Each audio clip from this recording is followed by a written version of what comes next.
Good morning, JDs and lentil men. It is time for Golden VCR. Let's get to it. Aaron the Baron, thank you for the 6-month refund.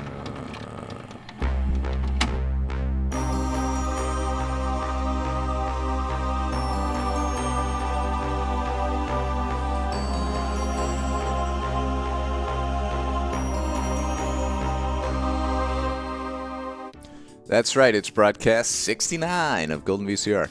I figured I have a plan, a very loose plan for today that has nothing to do with the fact that it's broadcast 69.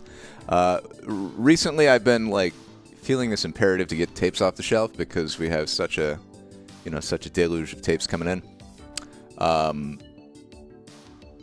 Right now, though, I'm thinking it's been a really long time since we've done a mystery tape. And the thing is, I feel a little tired right now. So I think the best thing is to change it up a little bit, do something that sounds fun without succumbing to the pressure of having to make this a job, and crack into a mystery tape. We can always hit the bricks on a mystery tape. Give me steam. Give me steam. So I delved back into the shelf.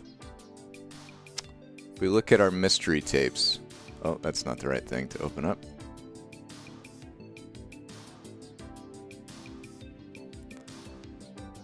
So in the mystery category, if you just go to tapes and type mystery or in the name of any category, you can find them. God's Property was originally a mystery tape because I didn't know what it was. And then we have a bunch of these. So I just grabbed the oldest one off the shelf. This is labeled. It has. It says Teletubbies, but then that's scratched out.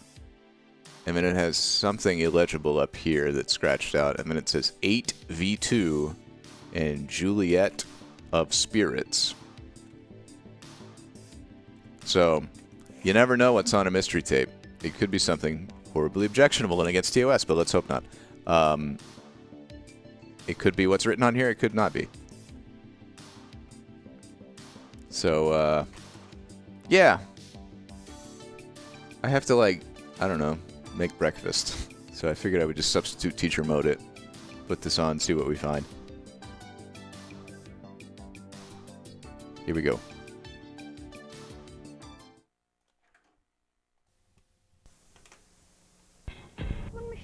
The cord right out of the machine. It was an accident, and I said I was sorry. This is the very beginning of the tape. Can you just forgive me? No, I can't.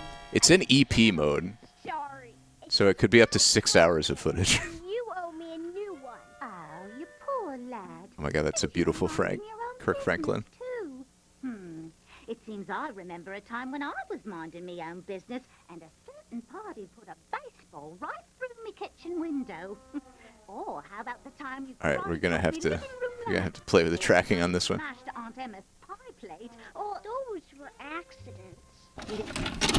Boys up without blame, you of all people should be more forgiving. Blessed are those who show mercy, for they shall be shown mercy. Be merciful, just as God is merciful. Any of that ring a bell? Yes, the good book says so. Is this a religious show? Still owe me a new controller. Also, is the main character Griffin McElroy? Hey, it's about time you showed up.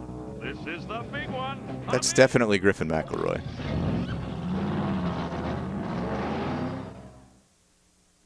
Oh, it's Victoria Day. Let's sing a little song. I mean, 8 little words. Penticton Day. About a rocket ship and flightless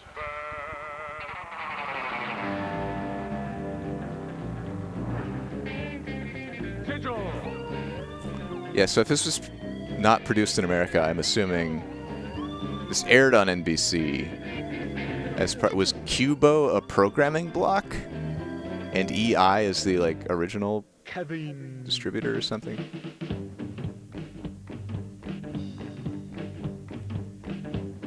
I know nothing about this show. 3, 2, 1. P.O.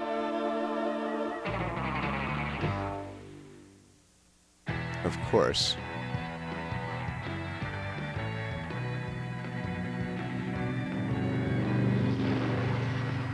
I guess we're at least getting, like, Jason, can't you just taste the excitement? the full episode, more or less.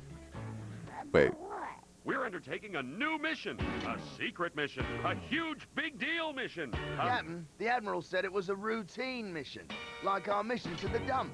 But the Admiral gave us something to deliver. What does that tell you? Another trip to the dump? Hey,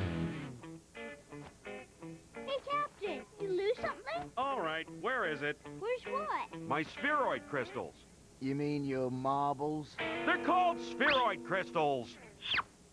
What's going on? I lost my marbles. Kevin, give 'em back. Sparkly. Marbles? Genuine Zircocuzonians. Are they valuable? He won them at the Saturn Carnival. Came in second in the ring toss. First place, he was throwing a dog teddy bear. 1,000 bits from seemingly Jess. I won them just the same. Don't touch me. Can I see them? Sorry, Jason. Thank you, Jess. We Large will get to that. on a sentimental scale. I'll write it We're down. expecting further orders from the big guy any minute. This could be the one that puts me over the top. Know what I mean? Captain Sigil. Admiral, big guy, big strap, Captain Sigil reporting for duty, sir. Good day, Captain. I'm sorry for all the secrecy. You were told this was a routine mission, but in reality, it's not. This is the big one. I knew it. How big? Real big. You and your crew will proceed to Mercy Falls to deliver a rather important package to their king. It is the crown jewel, the largest and rarest emerald in the universe, worth a galaxy's weight in gold. Be very, very careful with it. Oh, next up is Babar. Although this tape, I don't know. Me, sir. On to I'm having to fiddle with the tracking a lot because the audio keeps cutting out.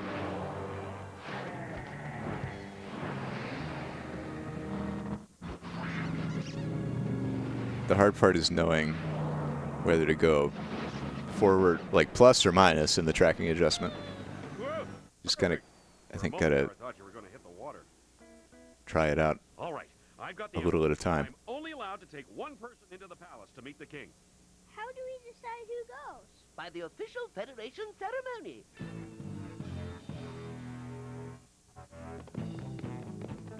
One, two, three, shoot! Rock, paper, scissors. I win. I must remember to throw something besides scissors. Next time, I'll throw beans.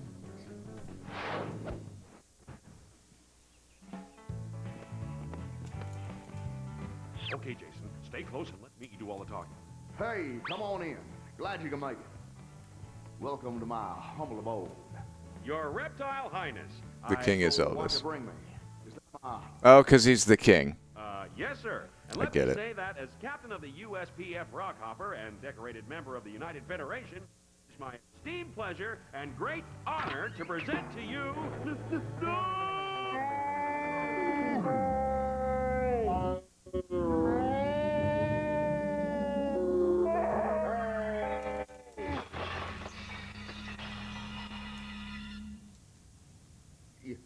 You broke my emerald. I...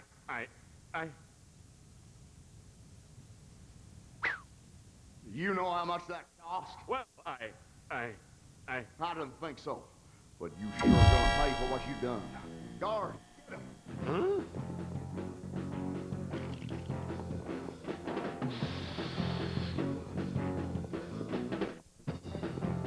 Hey, look! It's Elvis! Where? Where'd he go? Over there! Look under the throne! Oh, are they going to get Polonius? Anybody, pick up! Oh, hello, Captain. How's the ceremony going? It must be over by now. Oh, yeah, it's all over. How did he like it? Oh, was he surprised? Yeah, big time. Listen, I broke the emerald, smashed to pieces. You what? How? I don't know. You gotta help me. Go get help. Go get Admiral Strap. Do you read? Loud and clear, Rocket Boy. Loud and clear. Meet Cubo's newest friend, Sheldon. Only on Cubo. They're so cute. Mine. Thank God we get toy commercials now.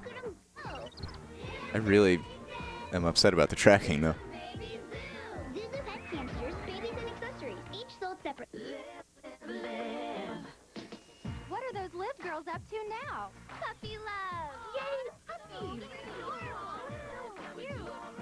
When Katie said puppy playdate at Green Grove, I thought she meant a new mall. Shoot!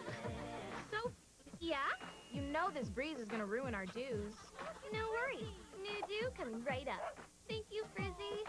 See, Alexis? We've got sleek, strict, or wild new style. So they're brats with interchangeable hairdos and dogs, and they can break their knees. Or Lacey's pretty collar.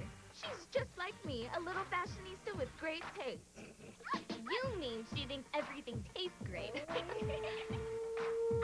What was that?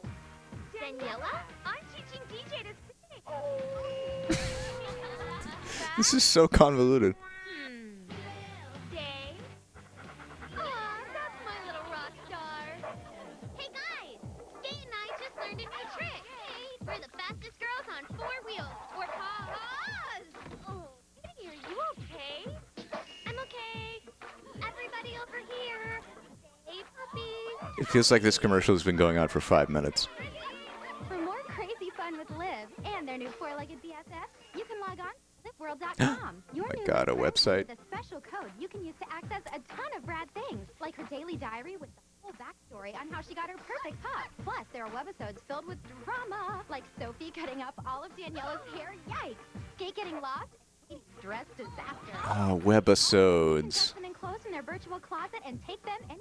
But ask first to serve. Each Liv friend is $19.95 plus $9.99. Remember webisodes and webinars? New outfit, new wig, accessories, and a membership to liveworld.com. Plus, you'll get a bonus wig. Must be 18 years old or older to order. Liv doll and puppy set each sold separately. Some accessories and miniature play pieces not included. America, I want you to spend less and smile more with token power at Chuck E. Cheese's. Token gives any game a ride. That's token power. It can make everyone happy. Spend less, smile more at Chuck E. Cheese's, America's family fun value. Something seaworthy is coming to Cubo. Want to see? It's Sheldon. Cubo is about sharing and caring. I can do this. Now Cubo's about seafaring. You guys are like lifesavers. Cubo's about adventure and fun. Let's go. And now it's about surf, sand, and sun. Cubo's newest friend makes the party even more fun. Wow. We'll have a whale of a time. Meet Sheldon, surfing his way into your TV. Only on Cubo. 2007 would be is kind of late for I get the greatest opportunity VHS as a medium. to present the king with the But for home recording, like VCR was still kind of the only good way to record stuff off the TV for most people into the 2010s. I'm going to skip ahead a little bit, see if the tracking gets any better. Fix spot. Because there's automatic tracking, which should find the rough best area.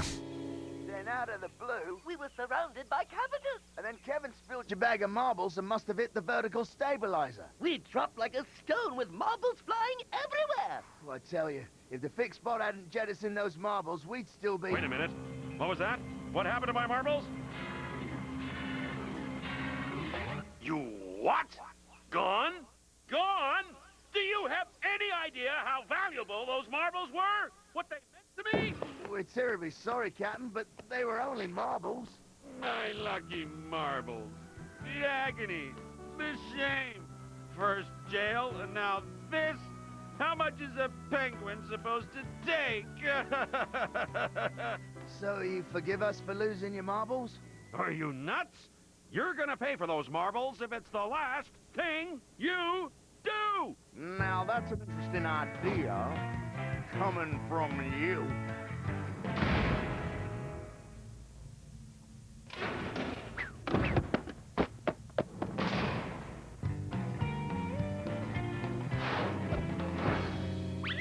sure Cavitus will be coming any moment to get that emerald. He'll hunt down Sigil because he thinks he has it. And when he doesn't find it, who knows what he'll do? You're right. We need to get Sigil before Cavitus does. Woke up gonna polish some shoes. You know I got trouble. I got them. It's funny how my my like archival instinct has been suppressed by the fact that we have so many tapes. Like, I don't care if this is lost media. I'm not bothering to record it. The tracking is too bad. Asking me for forgiveness for his mistake, but showing his friends no mercy for theirs. Yeah. I would agree the commercials are more fun. It's nice to get like a little glimpse of the show. Lead me to that emerald. Bust out your friend with your... I find it frustrating because the I just got my VCR and capture card won't show the footage going forward. Like it just freezes while it's rewinding.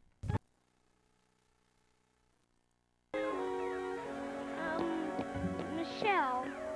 Okay, this must be the end of the episode. I got so angry about the controller. I knew it was an accident. It's not what Jesus would have wanted me to do. How are you doing that? You don't need a new controller. It's not broken after all. It's not? Nope. It just came unplugged. No big deal. Oh, now that's what I like to see. You two getting along like two cheery turtle doves cozy in a nest. I learned my lesson. Show forgiveness because we all make mistakes. Oh, very good, Jason. I'm proud of you.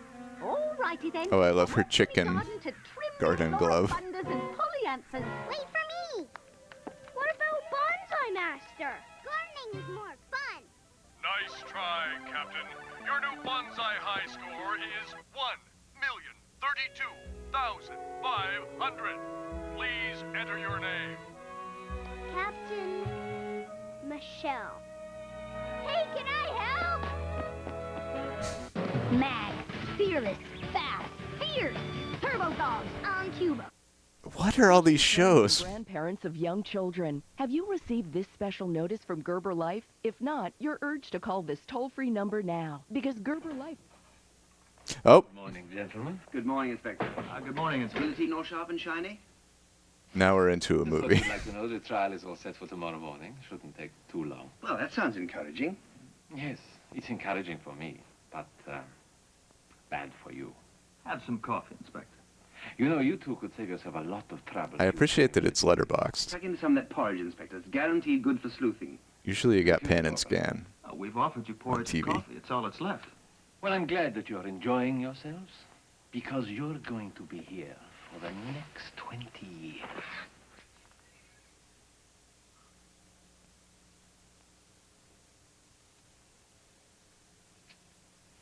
Ah, porridge hands. Madame Clouseau.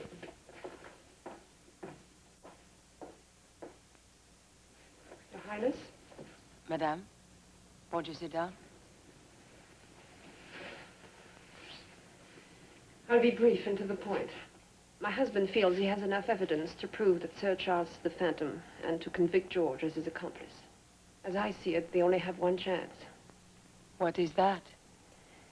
If Your Highness were to testify in their behalf, somehow convince the jury that, while they Oh, didn't it's take the death Pink Panther. You surprise me, Madame. I expect to. And I'm taking the chance that you will keep what I'm about to tell you in the strictest confidence. I think I can guess. It's not too difficult. Let's see what when the commercials come up.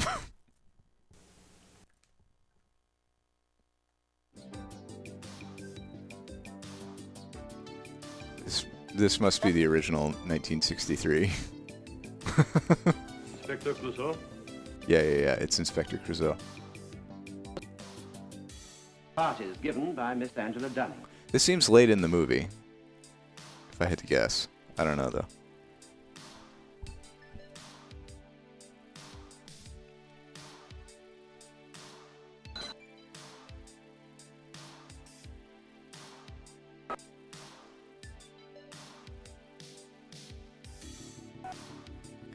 The next time we go looking for commercials, I can just play "Don't Touch Me" while I while I seek.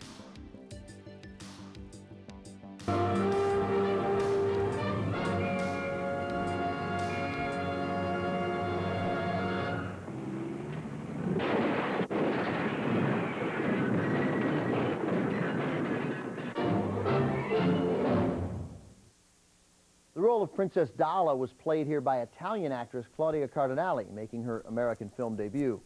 Cardinale's command of English was pretty rough, and director Blake Edwards ended up having her dialogue dubbed. But Cardinale's career was soaring, thanks to her appearance in two huge international hits she made earlier in 1963, director Luchino Visconti's The Leopard and director Federico Fellini's landmark 8½. As a matter of fact, we have Claudia Cardinale starring in Fellini's film, a Best Foreign Language Oscar winner, coming up shortly, as Claudia Cardinale links us to our next 31 Days of Oscar movie. Tonight on 31 Days of Oscar. Oh, yeah, Turner Classic Movies. Perhaps the greatest film about not making a film, 8½. Wait, is 8v2 8½? Listen up in Fellini's Juliet of the Spirits. Yeah, that's 8½, okay. Bogart is revived by the barefoot Contessa. Hoof it over to tcm.com for more.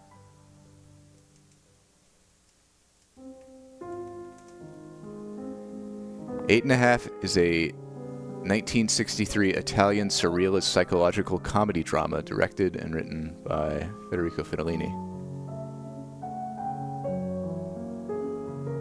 That seems neat, but we're not here to watch feature films. Sorry, we're not here to watch feature films that are not for families. These are cool Turner Classic Movies bumpers, though. 8½" is on HBO Max.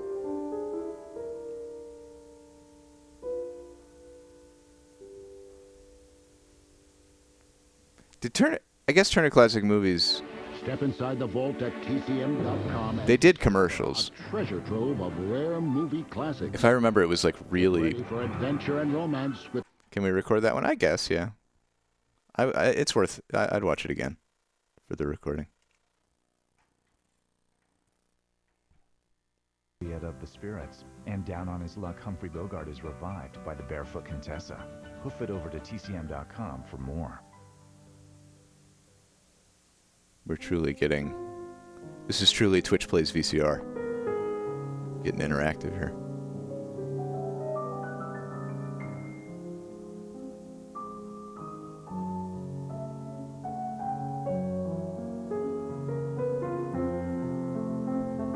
All of this is recorded in EP speed, so it's the worst possible quality that you can fit on a VHS tape.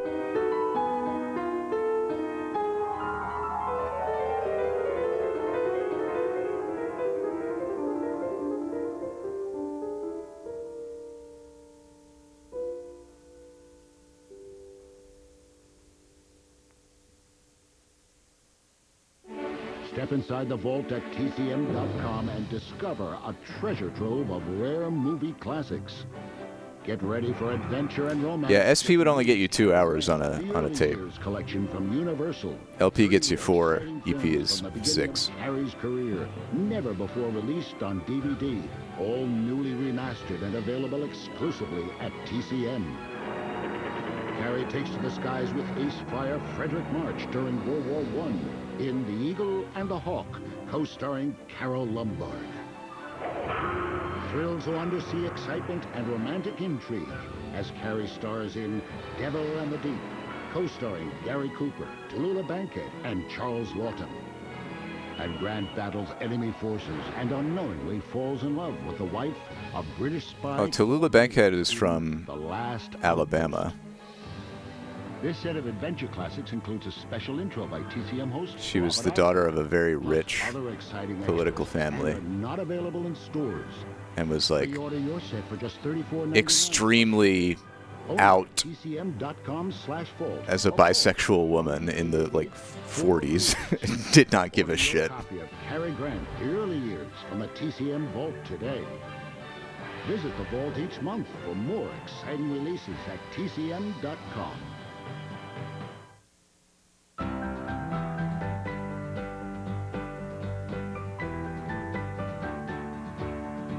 I love the this classic film star mandala.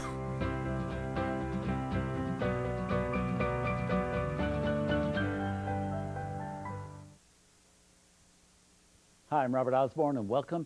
Nice to have you with us as we wrap up week 1 of our annual 31 Days of Oscar celebration, where this year every movie we show shares an actor with the film preceding it. We just showed The Pink Panther, in which Claudia Cardinale played the beautiful princess whose precious stone, the Pink Panther, was stolen. Well, next up we have Claudia 1 year earlier in another one of her famous films, this one being Federico Fellini's 8 1/2 from 1963. Now, this is a film which is the basis for the This tape was kind. 9, now out in theaters. Our version, one which earned 5 Academy Award nominations, winning 2 of them. One for Best Costume Design, and one as the Best Foreign Language Film of 1963.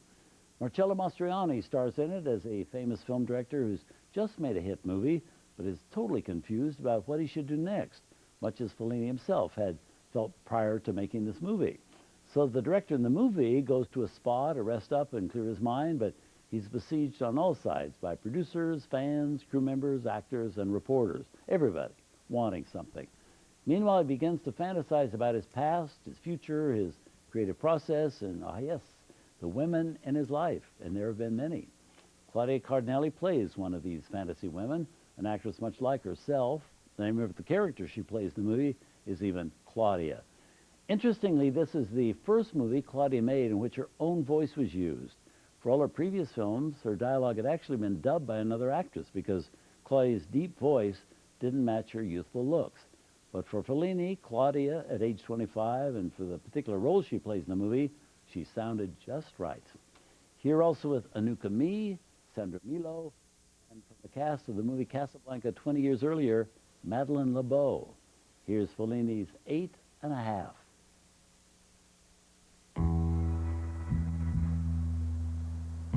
Oh, it's Letterboxd because Turner Classic Movies tended to care about the cinematography.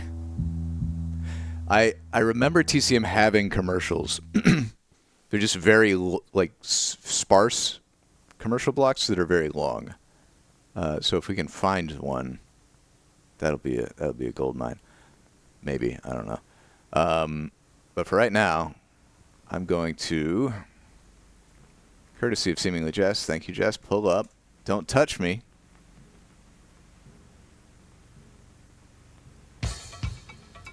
While I seek through the tape. Enjoy, folks.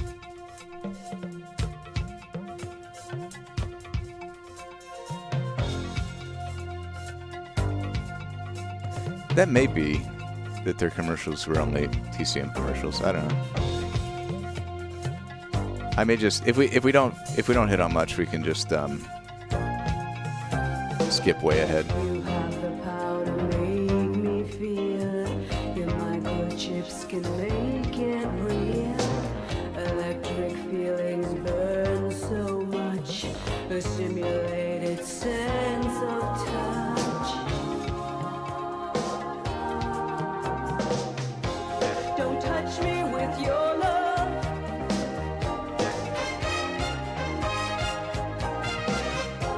Don't touch me with your love.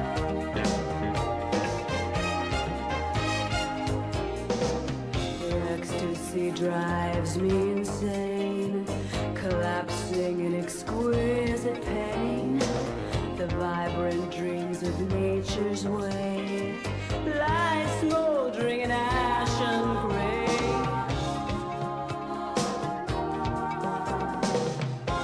Don't touch me with your love. Don't touch me with your love.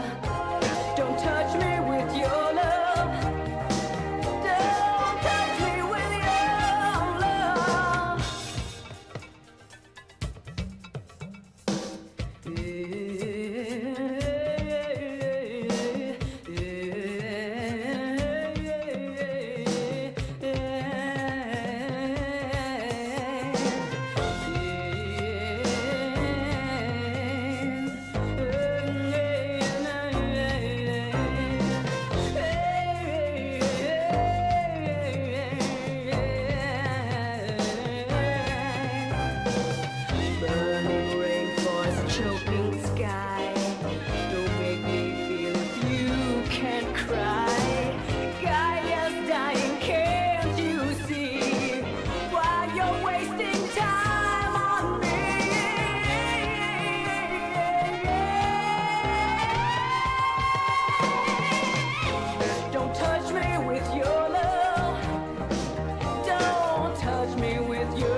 All right. That was Don't Touch Me. And I skipped ahead in this tape. The tracking was really bad for a while. This is 2 hours into the tape, so toward the end of this movie.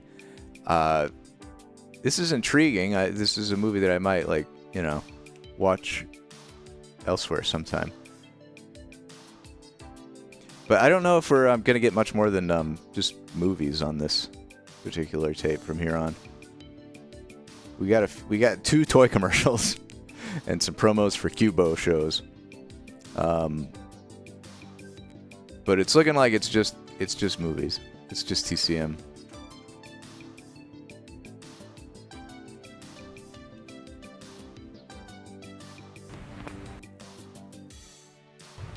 And it wouldn't make any sense to just spoil random bits of a movie that's probably worth watching on its own. Ricominciare, ogni volta mi richiami e credi sempre di riprendere da capo. Oh, dico sia chiaro, io non voglio ricominciare proprio niente, sai. Ma insomma, che cosa vuoi? Ma tu, perché mi hai fatto venire qui? Oh, Italian is such a beautiful language. All right. I think that might be it for this mystery tape, which is good. We've gotten through it in 30 minutes, which is better than the average for getting a tape off the shelf. You gotta look at the silver lining. What else are we doing? Does anyone have a tape they want to see? Anyone have a tape that feels particularly nice? More mystery tape?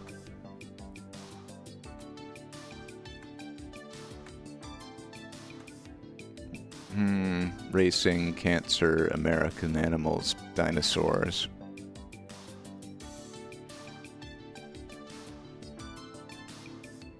We could do Planet of the Dinosaurs. It's a movie. Oh, that's right, Canada related. We are most certainly not out of Richard Scarry. We have a lot of Richard. Yeah, Canada. Canad. Unscreened.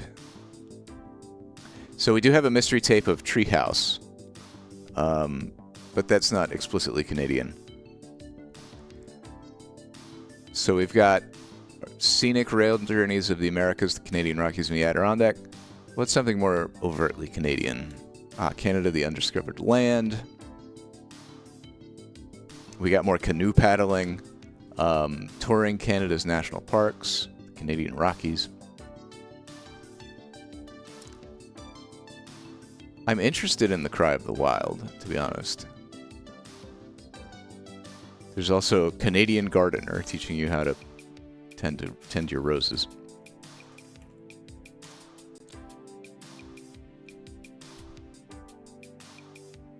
Cry of the Wild is a national Film Board of Canada. It looks like a movie from the 70s. It's about wolves in the far north. It's an 88-minute wildlife film.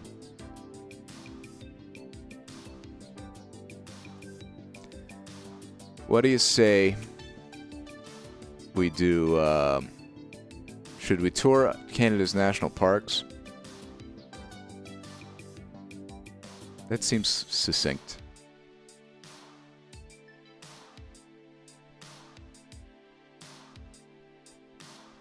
Yeah. Yeah, let's tour Canadian national parks. I mean, it's all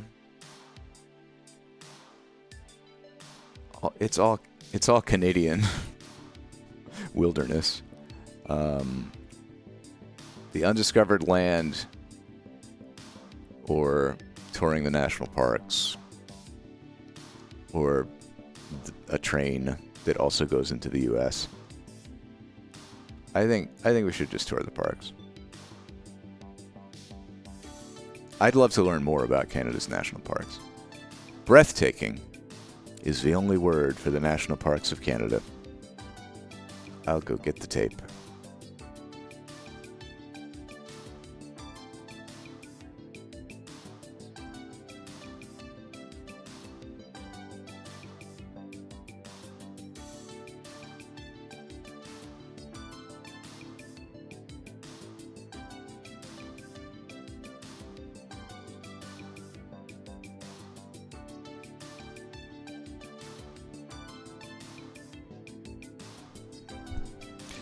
It is kind, and it contains no mold.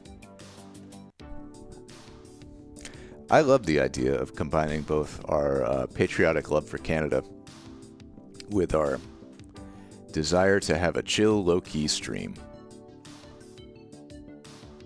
here on Broadcast 69 of Golden VCR. I would love a chill, low-key stream. That's kind of what I'm in the mood for. Canada's national parks.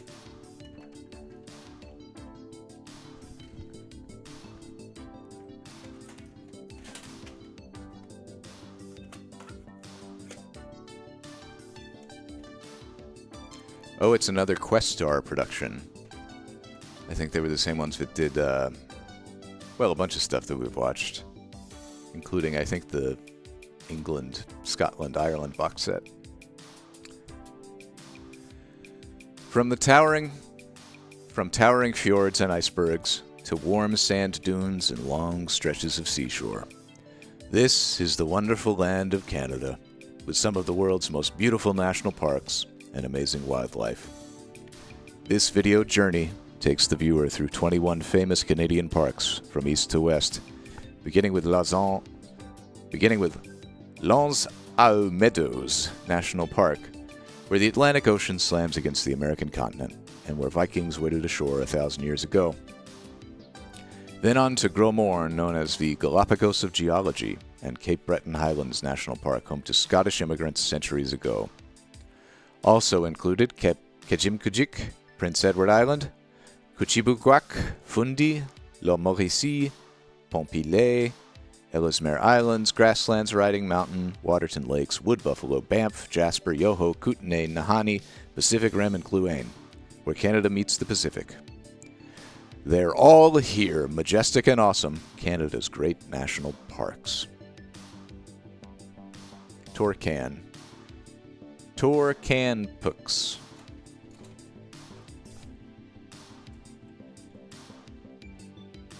I'm also going to go feed the dog momentarily, unless Haley's beating me to it.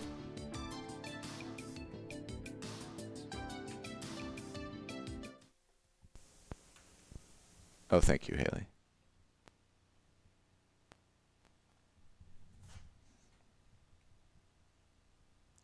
We are touring Canada's national parks in 1996.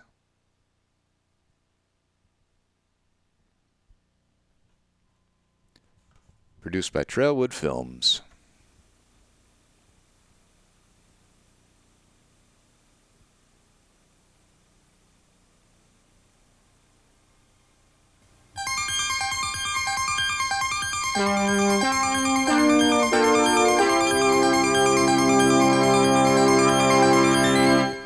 Good old Questar.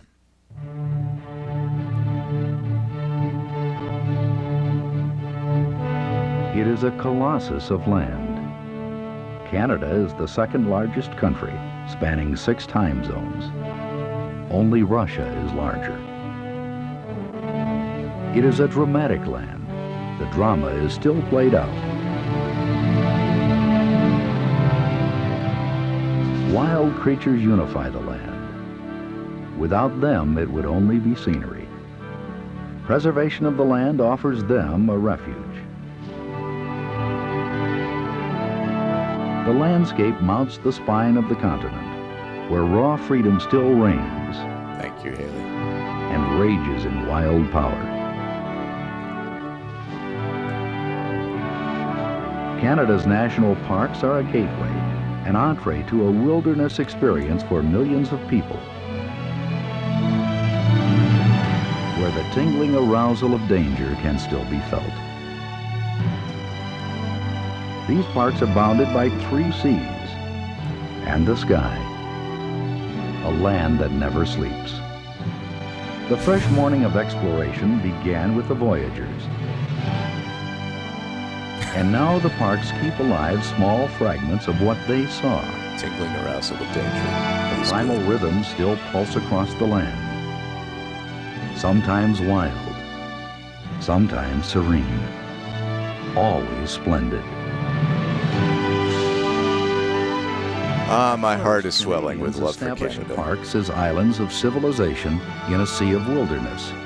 Today, their parts have become islands of wilderness in a sea of civilization, because the impulse to be at one with the earth still seems to infuse some part of our collective consciousness.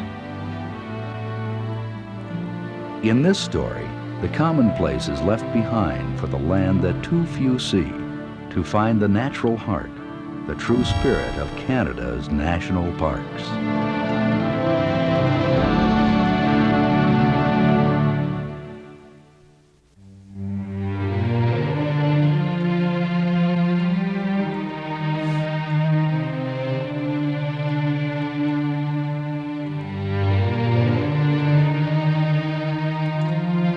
It was here before history, this land of Canada. Hidden in the mists of distance and time, a massive mystery. The steady beat of stocky Frenchmen, called voyageurs, would dispel much of the mystery. They would turn their faces west and paddle across this northern continent in search of furs.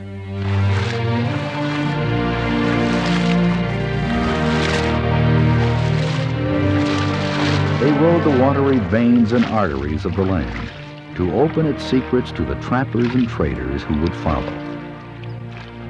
The voyageurs would touch many of the areas now set aside as national parks: La Mauricie, Point Pelee, Riding Mountain, Wood Buffalo, Nahanni. Today, people come from teeming cities, the man-made environments, to these places, perhaps to get back to the roots of our collective memories.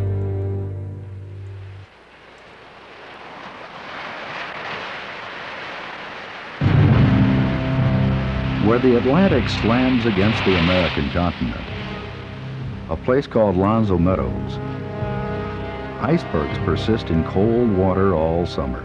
Those don't look like meadows. A landing party of Vikings waded ashore 1,000 years ago.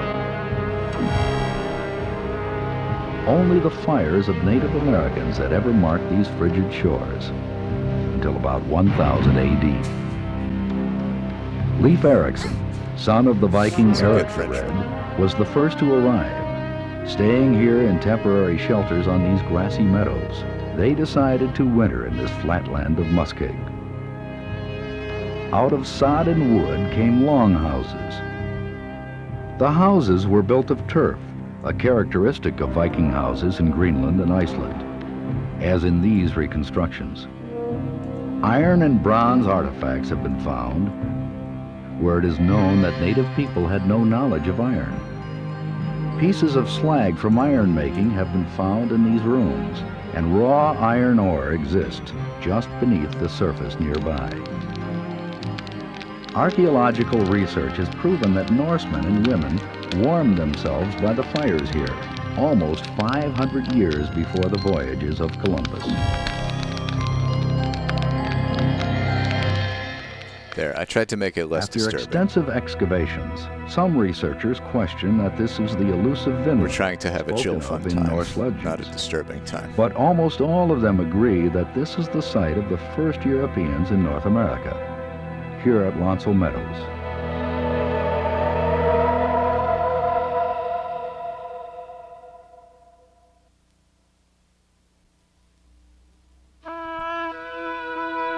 Grossmore National Park on the west coast of Newfoundland is sometimes known as the Galapagos of geology. There are rare rock formations here that support the theory of continental drift, that continents move around over the face of the earth. Grossmore is also known for some of the most spectacular scenery in eastern Canada. I have to go get a cup of tea. A land of fjords that lie in canyons carved by glaciers. The long-range mountains run the length of the park. Atop this ancient tableland is an alpine... No, camera's totally fine. An inclusive population of wild creatures still survive. Don't worry, I'm just holding this pose. The brown lemming spends his life trying to be unobtrusive, trying to stay out of sight, avoiding the open spaces. The willow ptarmigan, who shares these remote spaces, seems a benign and non-threatening presence. But the brown lemming doesn't trust any creature. The willow ptarmigan also has cousins here, The rock ptarmigans have a different appearance, but they eat the same foods. The leaves of tiny willow and birch, tough little leaves. The ratcheting call of the male sounds like winding a clock. The woodland caribou also inhabit these high mountain areas in summer. They wander in small family groups now on the highlands of the long-range mountains. They come here to try to escape the black flies, which really isn't possible. But the flies are even worse down below. In 1900, there were 7,000 caribou in Newfoundland. Their numbers dropped to 600. Now, helped by the protection of the national park, their numbers are slowly increasing again. The Arctic hare normally live only in far northern Canada, north of the Arctic Circle. This is the only place to see them so far south, and they stay only in the highest of the rocky slopes. In the southern park area, rock formations tell the story of moving continents. When two continental plates collide, the ocean bottom usually slides beneath, but here it was thrust up on top of the edge of the continent. High concentrations of heavy metal in the soil prevent most plants from growing here. The metals are toxic to plants, and there's no nitrogen or potassium in this thin soil, so it remains an almost lifeless landscape. The coastline is the Gulf of St. Lawrence. Its cobbled beaches are bordered by impenetrable thickets of spruce and fir called tuckamore. The French name Gros Morne means big gloomy, which seems to describe the weather sometimes. The wild mists accentuate the spirit of this place, a refuge for creatures who only wish, perhaps, to avoid human intrusion, to vanish into their secret places.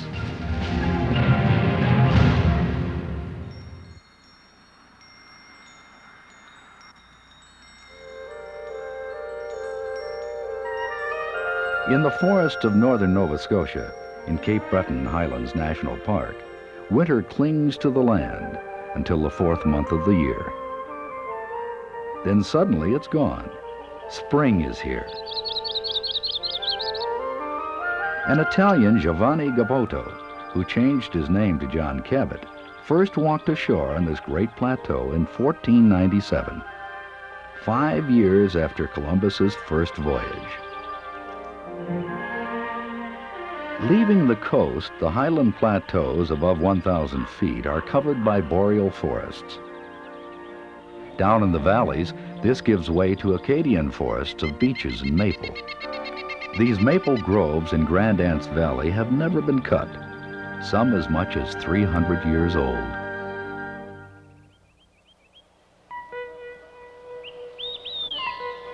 These national parks are islands of habitat, a retreat for wildlife, a refreshment and renewal for humans.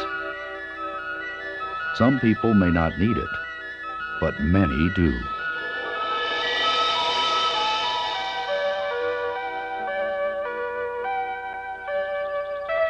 Few hikers venture into this highland plateau. Its rugged slopes may speak to us of freedom, but make tough going through the birch and spruce. But a few established trails lead to isolated meadows, and a more intimate look at the Virginia rose, the raven,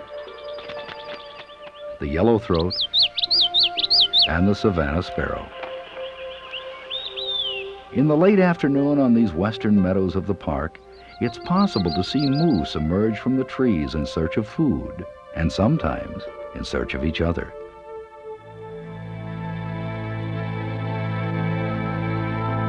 At sunset, moose watchers come to French Lake. Did you see them yet? Where are they? There they are across the lake. The moose were only reintroduced here in 1947. Now they are a chief attraction. Oh, I think it might be twins. Oh, there's 2 of them. They bring a necessary wild flavor to the scenic beauty of these places.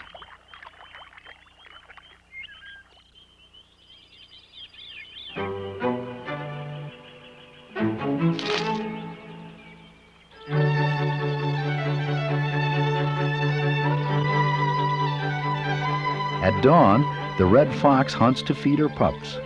The structure of her life is controlled by this singular necessity.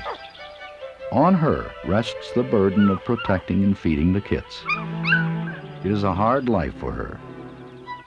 But without conscious thought, she responds to an inner impulse to perform this duty.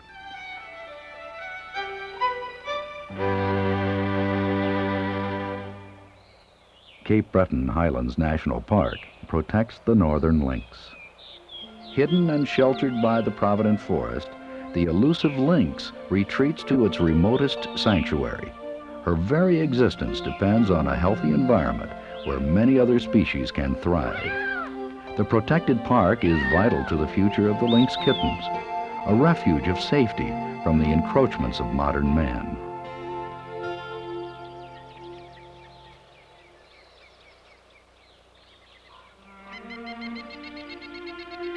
Dawn in Kejimkujik Park is a transitional moment of utter peace. The healing power of nature seems to have substance here, a stillness that may permeate our own souls. 80,000 years ago, in the Pleistocene era, ice ground over the bedrock of this place, scouring shallow basins. These create the ponds and lakes that dominate the park today. Kejimkujik Lake is the liquid heart of the park. On its surface and around the edges collect the creatures that bring the park to life. The red squirrel, searching for new pine cones, signals the annually repeating cycle of the seasons. Food and warmth are readily available. The season of softness has begun. The circling seasons have flowed for millennia since another people inhabited this place. People of the archaic tradition were here over 5,000 years ago, before the Egyptians built the first pyramid. They linked their survival to the survival of other creatures and found food in the lakes and forests. They disappeared before the time of Christ, and the Indians of the woodland tradition replaced them. When the Europeans arrived, the Mi'kmaq Indians had created a rich life in a land they had learned to love. Today, we're learning to love the land again, perhaps. The Europeans saw the land as an adversary, and they razed it.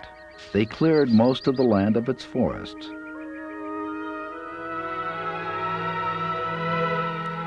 But one pocket of virgin forest remains here in Kejimkujik, undisturbed down through the ages. Hemlock trees that had never been cut, trees that are 400 years old. In this grove of trees, we can come closest to experiencing the primeval forest of Nova Scotia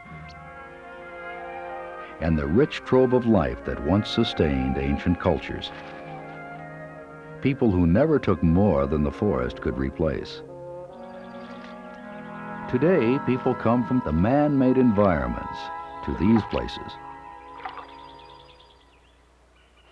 Petroglyphs, rock drawings dating from the 1700s, can still be found around the lake. Common themes of these drawings are fishing and hunting, canoes with sails, and moose, once abundant, throughout North America. And sometimes you may imagine that the ghostly memories of these ancient people still seem to float on the lake here in Kejimkujik. I'm all for ecological preservation, but maybe it's a good thing that there aren't moose all over North America now.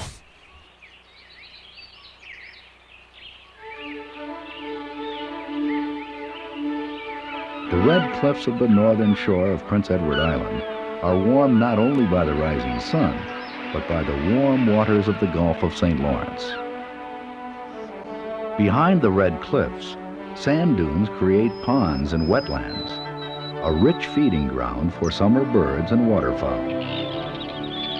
Gulls and terns descend from the sky to nest along these marshes in Prince Edward Island National Park. Oh my God, you guys learned all about The gulls and common terns. tern last stream. responds to an inner impulse. What kind of gull or tern is that? The yellowlegs finds protected nesting here also. She conducts a noisy search for suitable places. The piping plover is an endangered little bird, once common along these shores. Piping plover was on the Now list their too. very existence may depend on protection in national God. parks. They have become It's all very connected. rare. All the tapes are connected. Prince Edward Island is eastern Canada's most popular park. 1 million visitors come every year, some to enjoy spectacular displays of lupins, foot-long clusters of blossoms carpeting the landscape in places, providing cover for the ring-necked pheasant.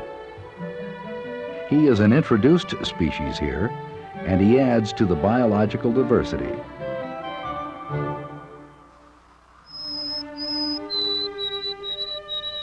Many thousands of visitors also come to see the House of Green Gables. It is the actual setting for the book, Anne of Green Gables, which has been published in 17 languages. The house has been made part of Prince Edward Island National Park. Lucy Maud Montgomery, who wrote the book, Anne of Green Gables, spent her own childhood here.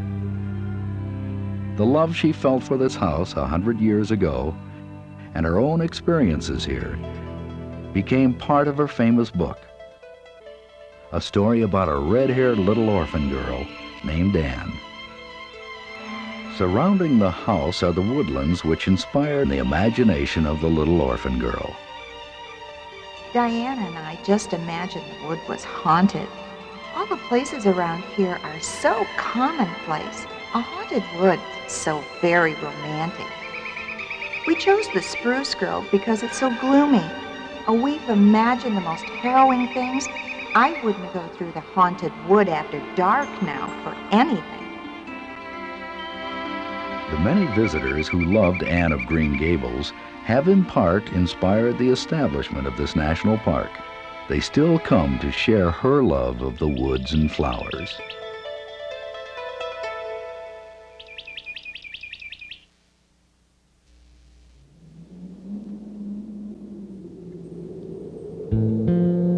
In Koshibaquack National Park, the soft winds of spring begin to dissolve away crystals of ice.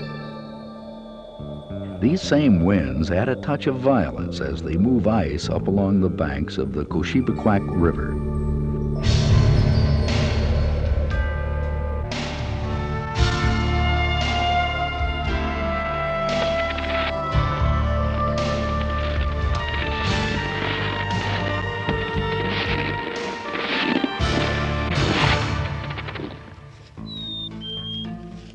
Spring calls the black bear from his winter den. His existence is determined by the seasons. Soon there will be spring grasses to eat, but for now, he examines odd morsels of food, hoping to find some nourishment in a gull wing. His days will be a constant search for food, and no possibility will escape his attention.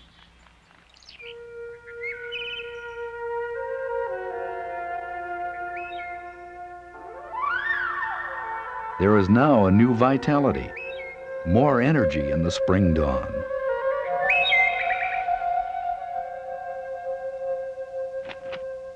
Koshibaquack Park also interfaces with the Gulf of St. Lawrence. A series of barrier islands block the repeating cycles of the tides. Patterns created in the sand are infinitely variable, a reflection of the complexity of nature itself. These barrier islands offer protection to the lowland forest on the mainland from the changing tides. For nowhere does the park rise more than 100 feet, 30 meters above sea level. The coastal marsh is a contrast to the ever-turbulent sea. The creatures of the forest, and the forest itself, are slowly making a comeback, because once this land had been stripped of its green cover. Less than a half-century ago, it was farmland. After a journey of 3,000 miles, the thrush now has a place to raise its young in the rejuvenating forest of Koshibakwek. In the heart of the forest, we find a strange open place where trees seem unable to get a foothold. This is a bog, a depression filled with 6 feet of sphagnum moss. All plants exist under severe constraints here. There is little soil and almost no nitrogen, which plants must have. However, insects contain nitrogen, and the pitcher plant has evolved its leaves to form a trap. It falls into digestive enzymes, and the insect will now dissolve to nourish the pitcher plant. They nourish birds, too, for the insects exist by the billions in these bogs of New Brunswick.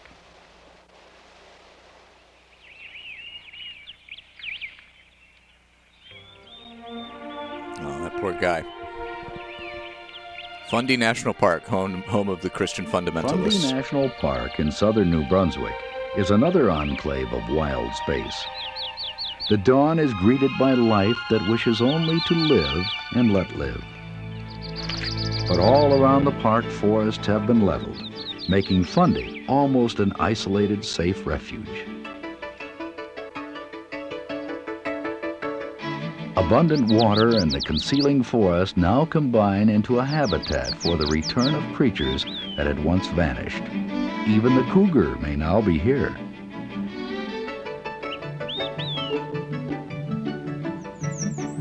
On the forest floor, glistening flowers represent the struggle for survival and may link their existence to other species.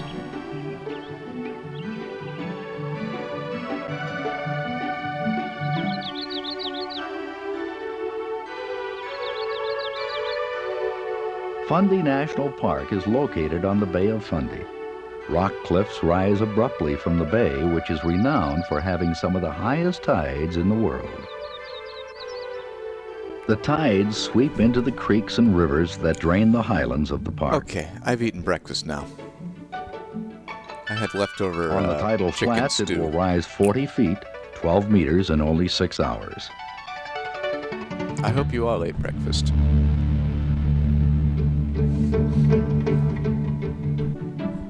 And it will transform a river valley into a standing marsh, but only for a brief time. The tide has created a plentiful feeding area for resident creatures, like the great blue heron. But almost immediately the tides begin to recede, endlessly repeating the daily cycle through all the seasons.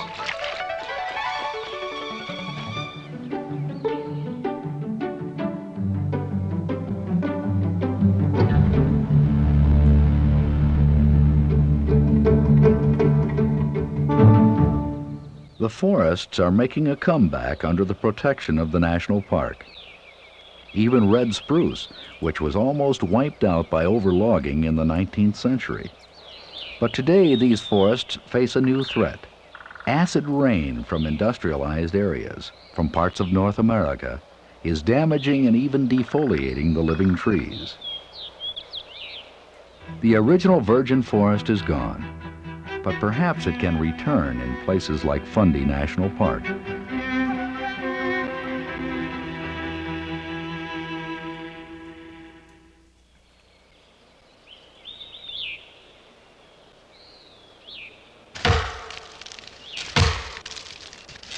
In the 19th century, men of European descent persistently exploited the forests of Canada, cutting trees by the millions.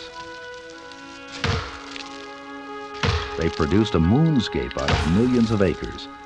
How did they get that shot? Here in La Mauricie National Park. They just cut those trees down one by one? Mountains of Quebec.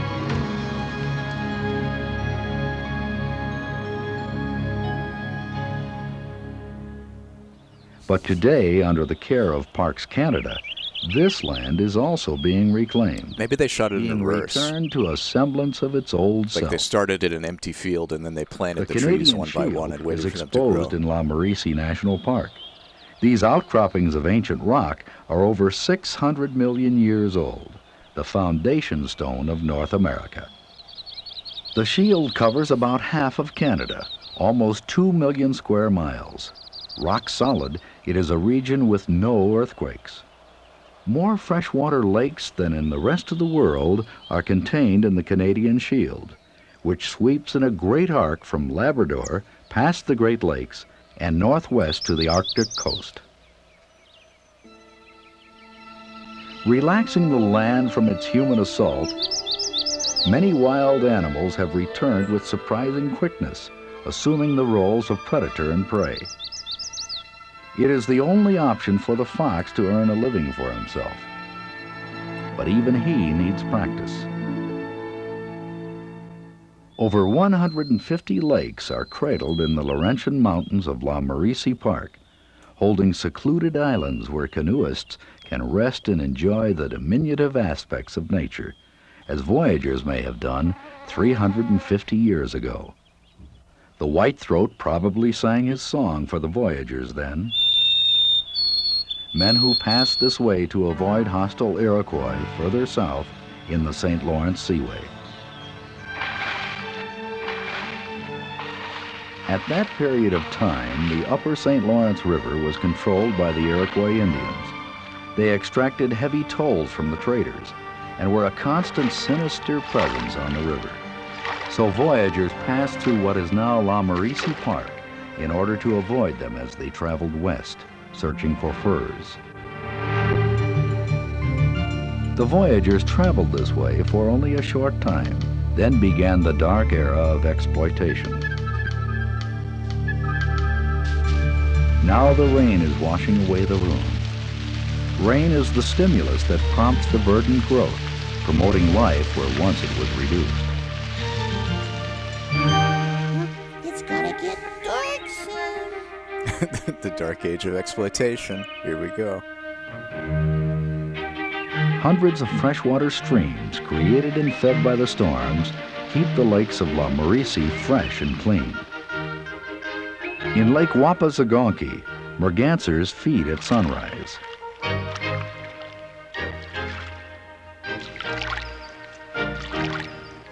This north end of the lake is called Le Passage, the passage. Now we pass here in search of the great outdoors.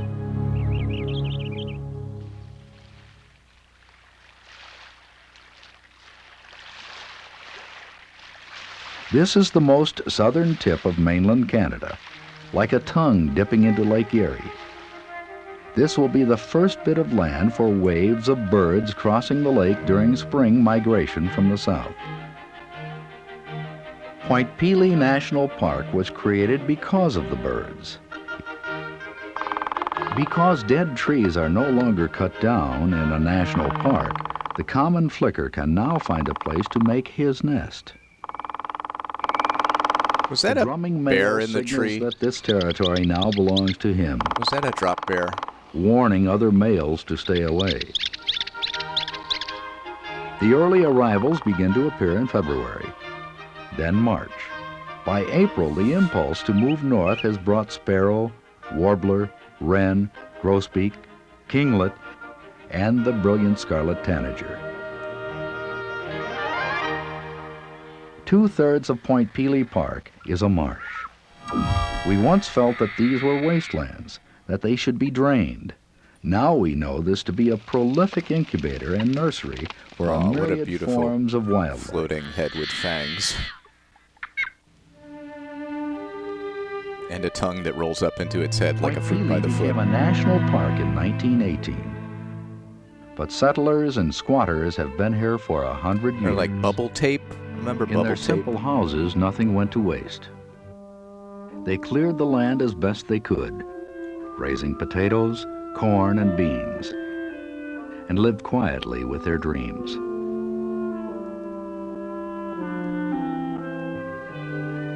While the women labored at home, the men had learned to fish the waters of Lake Erie. Then they built larger boats so they could fish commercially and built traps to catch muskrats from the marsh. But it was the birds that continued to shape the future of this park. Today, people come every spring, 100,000 of them in May alone, until they almost outnumber the birds. Some birds have flown 3,000 miles to reach nesting grounds. Cutting down the rainforest in South America and in Canada has seemed to affect them. Their numbers continue to decline. But Parks Canada has protected this one small traditional space to which each generation of birds continue to return. A bouquet of birds with the color of fire in their feathers. Will civilization itself edge them to the sunset of existence? Jesus. Well, it's gonna get dark soon. From the southern tip of Canada to the most northern point puts us on Ellesmere Island. The mountains around Hazen Lake reflect sunlight down into the basin surrounding the lake, creating a contained reservoir of warm air. So summers are surprisingly long in Ellesmere Island National Park, even though it's 1,000 miles north of the Arctic Circle. Wolves are the main predator here. In the late afternoon, their attention turns to the day's hunt. Musk oxen are the natural prey of wolves, but their numbers remain constant here, even though hunted by the wolves. Wolves also hunt a variety of smaller animals, rabbits, ptarmigan, lemmings, and even little mouse-like creatures called voles. But to hunt larger animals like the musk ox, the wolves must work together. Even though healthy musk oxen are in little danger from wolves, an ancient fear stirs them into panic.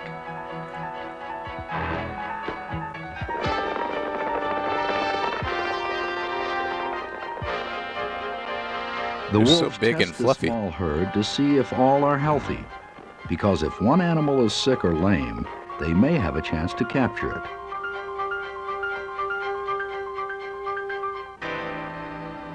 Usually it's a standoff. The wolves can't penetrate this defense, and the oxen know it. And when a calf is separated from the herd, the wolves, working as a team, usually overwhelm it.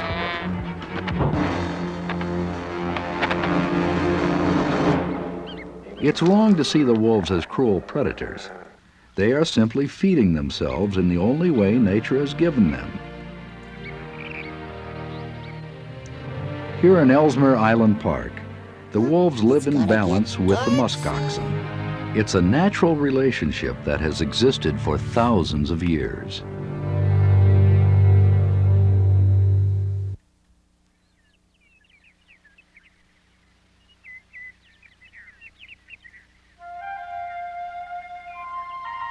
Grasslands National Park in southern Saskatchewan is one of those rare spots in the great northern American prairies that has never been plowed. Home to sage and sharp-tailed grouse, spring finds them performing a mating dance at the same spot every year. The site of this annual ritual is called a lek. When insults can't settle a dispute, more extreme measures are taken. The fights may be joined by onlookers, fighting partners even exchanged. The objects of the fighting are the hens, who seem unimpressed. By mid-morning, they scatter across the prairie to find nesting sites.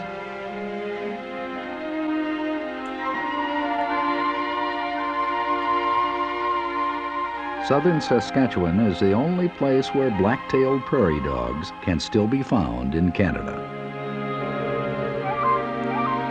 Like the American bison, they once covered the prairies by the millions. Here in Grasslands National Park, they still form the connecting link between plants and predators. When a hawk lands in a prairie dog colony, however, Henrietta. he may be watched by other eyes. I love Henrietta. Burrowing owls sometimes live here. They will build their nest in an abandoned prairie dog burrow and stay for the summer. But it's the hawk that's a real threat to the prairie dogs. She catches one prairie dog almost every day. Prairie dogs are highly social animals. When they wake up in the morning, Aw. they greet each other with hugs and kisses. Oh, look at that. They work together to raise their young and to protect each other. They are great communicators with different warning signals for different enemies. With so many eyes watching, the coyote knows he doesn't have a chance to make a capture. Before the vast prairies of North America were plowed into farmlands, 15 to 30 million pronghorn antelope roamed here. They are not really true antelope, but a unique species developed on this continent. With oversized lungs and heart, they can run 60 miles an hour, easily the fastest mammal in North America. Their existence brings a wild freedom to Grasslands National Park. Like the electric excitement of an afternoon storm, evoking that profound sense of being alone in the universe that must have affected early settlers on the plains. Here, it can still be felt.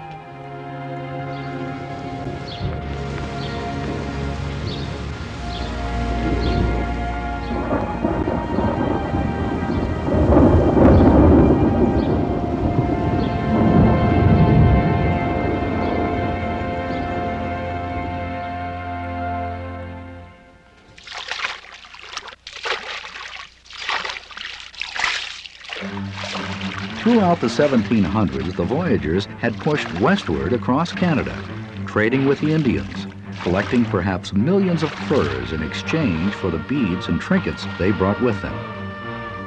The area of Riding Mountain in present-day Manitoba was a trove of beaver pelts, and the voyagers traded heavily with the Indians here.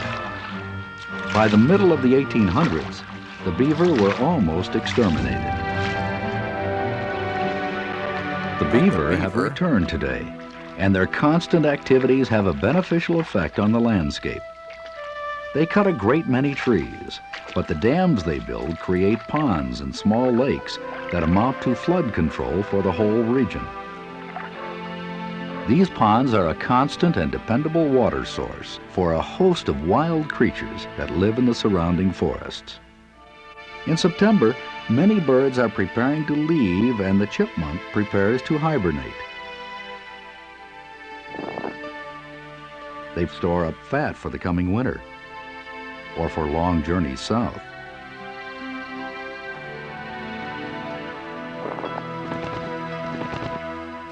Riding Mountain National Park stays open the year round, and autumn is the best time to observe and photograph moose, who also return to the park. Fuck with that moose. The bulls are looking for moose cows. It's surprisingly easy to fool a bull with almost any imitation of a cow moose. Piss him off. But eventually the bulls find a real cow. It is the season for breeding, and the animals are tense and dangerous. The young calf, born in the spring, weighs 400 pounds now, but he is not ready to leave his mother. He stays close to her side, even though uncertain as to what the excitement is all about. Hunted only with cameras, the moose can provide pleasure for many outdoorsmen. Unconcerned about hunters, this chipmunk may do some hunting of its own. This daily grooming is necessary to remain healthy, to eliminate those parasites that could make him ill. Mitch. It's a Mitch. That makes so much sense. Riding Mountain National Park sits on a high plateau, surrounded on all sides by a flowing expanse of prairie. Now the pulse of this land slows under the chill of changing seasons. In an annually repeating cycle, the energy of the trees flame out. The vigor of summer growth ebbs away. Silently, trees shed the solar collectors that nourish them through the summer. Though the season grows late, beaver continue to stock their larder. I don't like those ominous ghosts they will have. in the background. The bark of tree branches, which they store at the bottom of the pond. When the pond freezes up, the beaver will be beneath the ice, where they live until spring. No longer needed by the tree, the leaf will fertilize the soil in which it grows.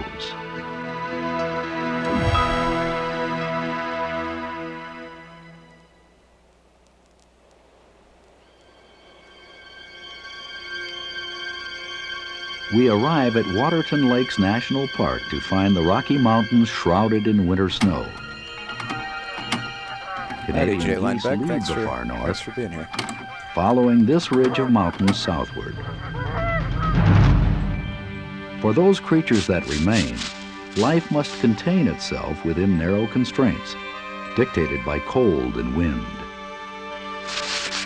Winter winds funnel through mountain passes, their force amplified by the compression of narrow passages through which it flows.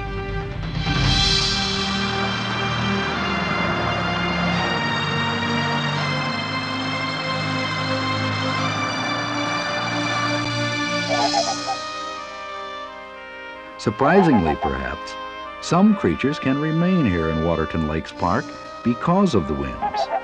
Whistling swans and some Canadian geese are able to remain very late in the season because some of the lake stays open, free of ice during the early part of winter. This is a direct function of the wind. They can blow at 80 miles per hour on some days. The lakes may freeze at night, but the daily winds blow water up on top of the ice, and the weight of the water, along with the force of the wind, combine to keep parts of the lake open, keep the ice broken up. This allows bottom-feeding birds, such as geese and swans, to remain longer, assured of a chance to reach food. That's just a Celtic tree design. Humans can take refuge from the winds in the Prince of Wales Hotel, built in 1926, and wait it out. The hotel was built because this was a popular route into Glacier Park in the U.S. So the two parks became an international peace park in 1932 and signals a continuing friendship between the United States and Canadian people.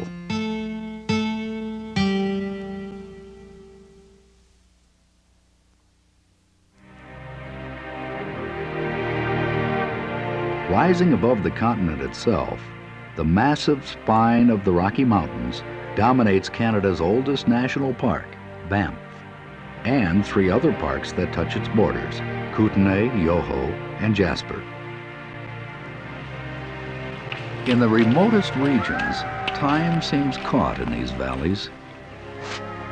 It echoes the color of natural sounds, mountain goats, and a lonely coyote.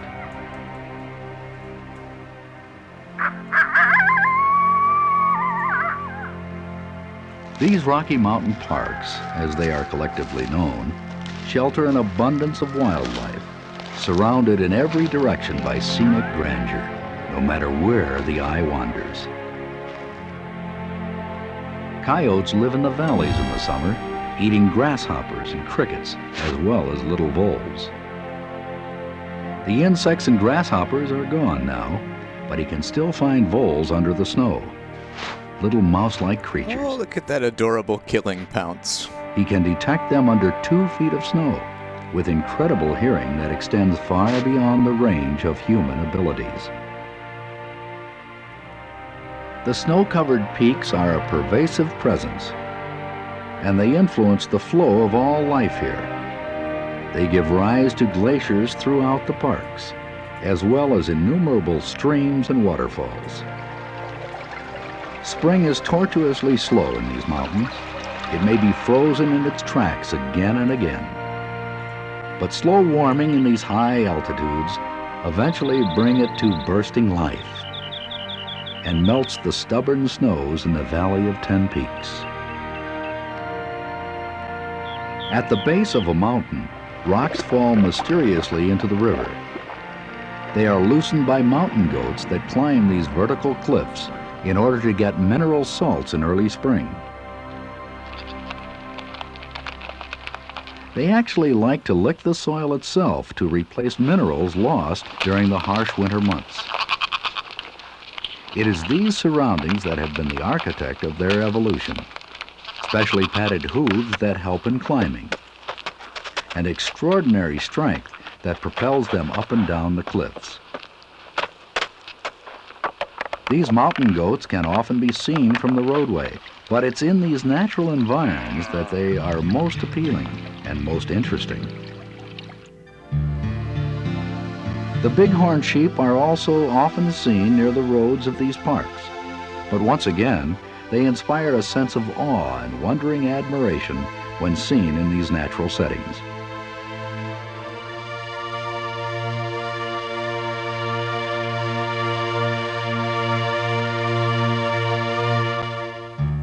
On the highest peaks, the snows never melt.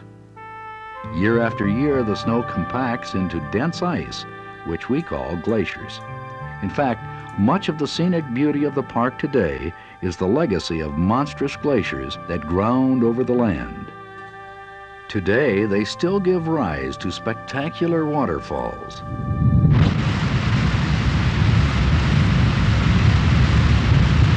Like Takaka Falls, higher than the Empire State Building.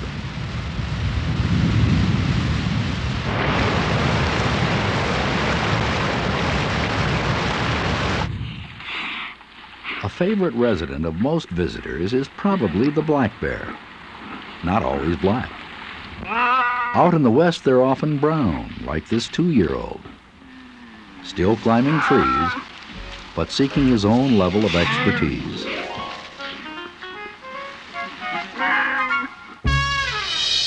I'm quite afraid of bears. The season advances.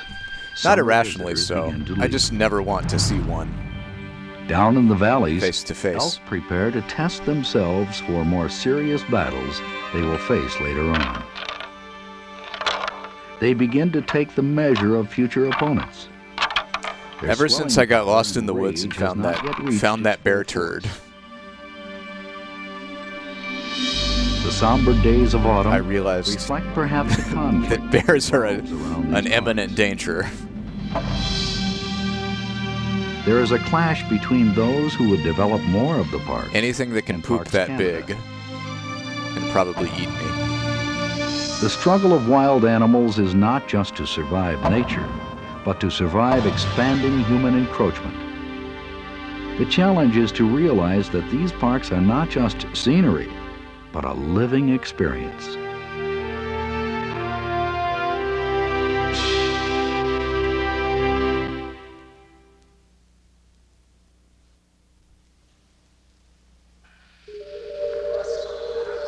The voyagers pursued their quest for furs up the Peace and Slave Rivers through present-day Wood Buffalo National Park, set aside as a refuge for buffalo in the early part of this century.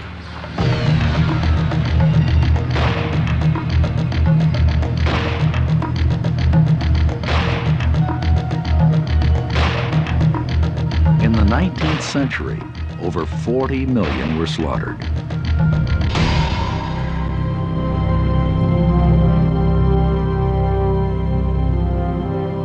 It's gonna get dark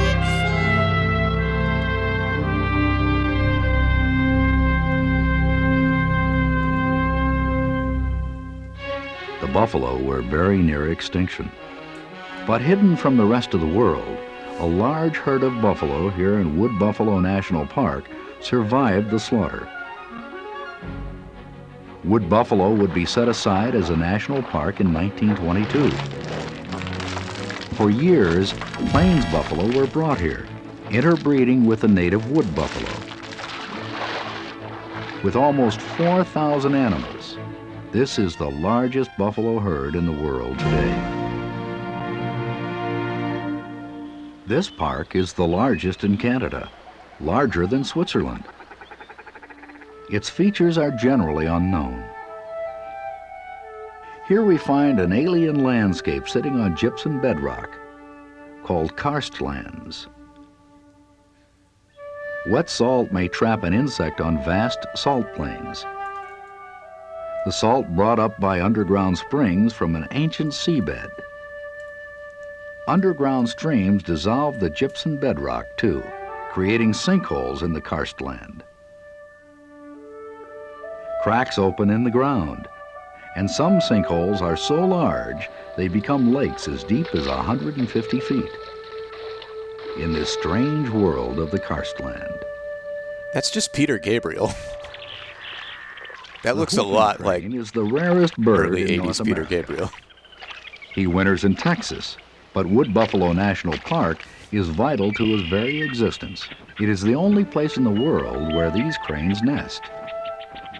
This was not discovered until 1954, after a desperate 20-year No, search. Jace, you dry and the fire to numbers stand had book. reached I'm a going low to stand of back. I'm going to give you 18 some cranes.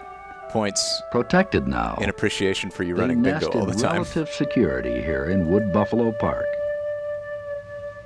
In the spring migration, the wings of 100,000 geese can produce a windstorm of cyclonic proportions.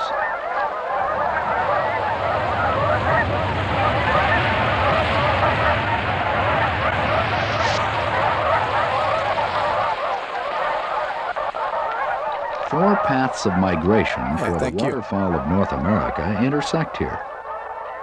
Almost 500,000 birds passing through each year. This park is designated by the United Nations as a World Heritage Site of global significance.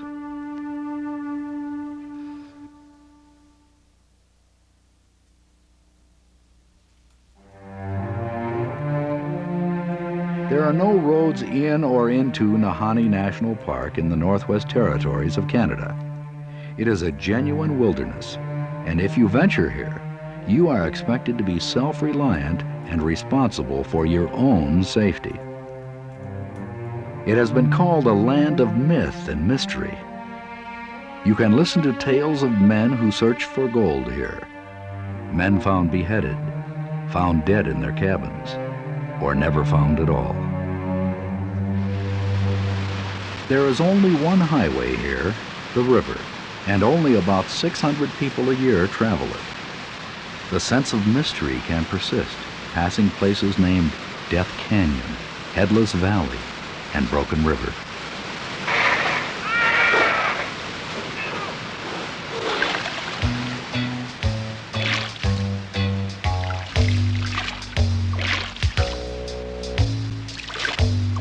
The washwoman of the troop, and she washed the troopers' clothes. And then some bureaucrat discovered that men could wash their own clothing. We had to get Almost everyone traveling on the South Nahanni will hike. I like this tape and I like the narrator, but I do wish they had just stopped talking and let us hear that whole conversation those dudes were having. Yellowstone Park in the U.S., these mounds are formed when hot underground water emerges into the open air, carrying dissolved minerals. At the surface, the minerals are precipitated out of the water to form a mound 10 stories high and as wide as a football field. As we continue our journey on the Nahanni, the respect that canoeists have for the power of the river comes into focus at a place called the Gate. Brad, I'm giving you 196 fun points. Taken a course right through a limestone cliff in what must have been erosion. The dangling four is bothering me too much. For those who travel it this way, the challenge of the river is to continue on in spite of minor mishaps and to avoid serious ones. Keep coming right on around. Lots of room over here. Won't hurt a thing. The sinister names in the park are a constant reminder that the potential for danger is real. Names like Funeral Range, Hell's Gate, and Deadman Valley. But the realities of the river can be more engaging than its mysteries. The centerpiece of Nahanni National Park is Virginia Falls, the largest in western Canada, twice the height of Niagara.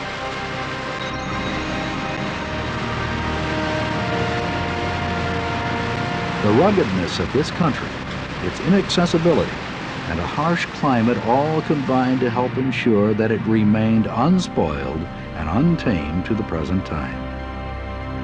Many hope it always will.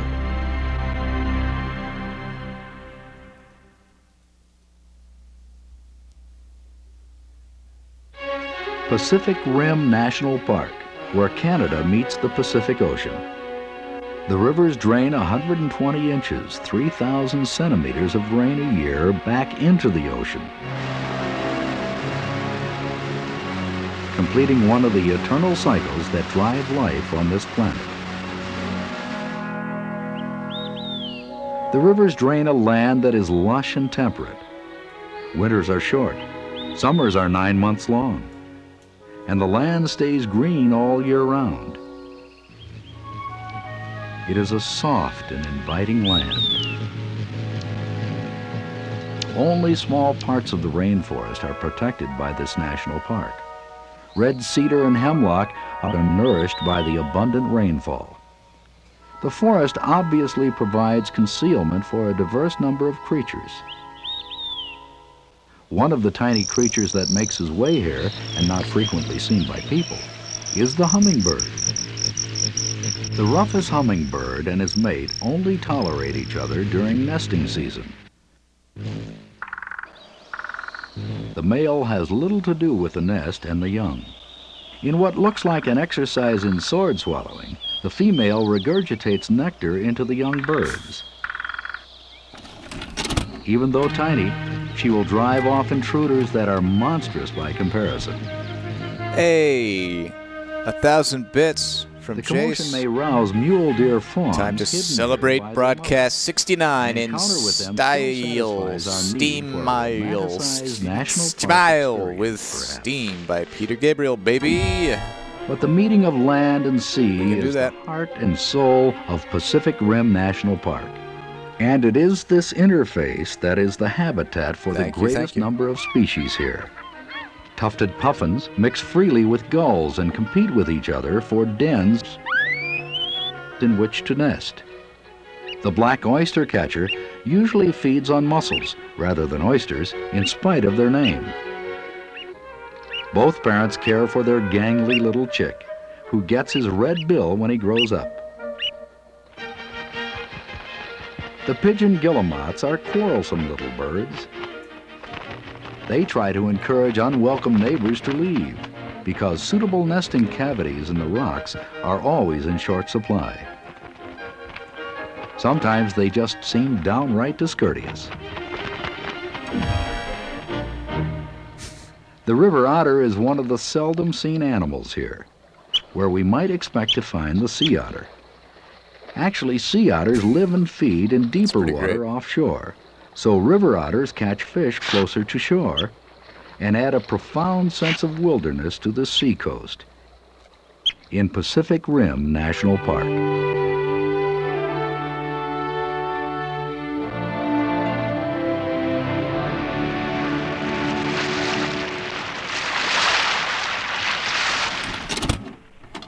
Hey, Jess, thank you for the 1,000 bits for a Dealer's Choice song.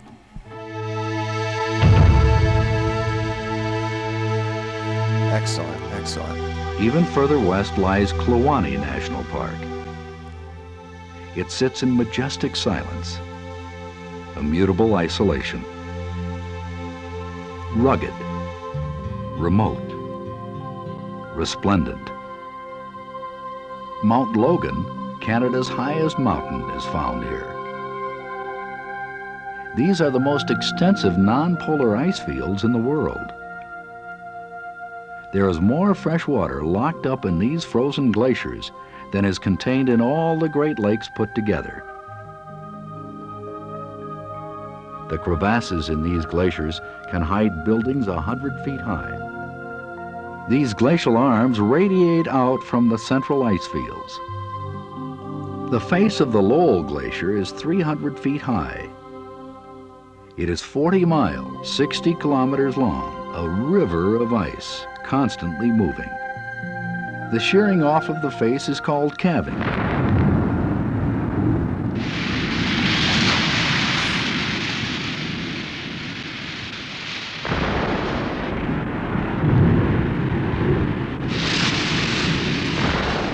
Here we go again. Approximately 60 minutes. We're at 62 now.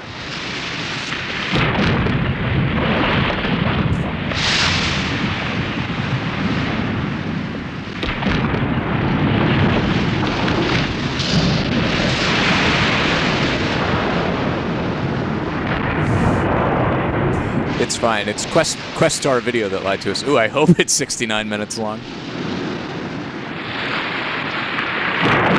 Could be.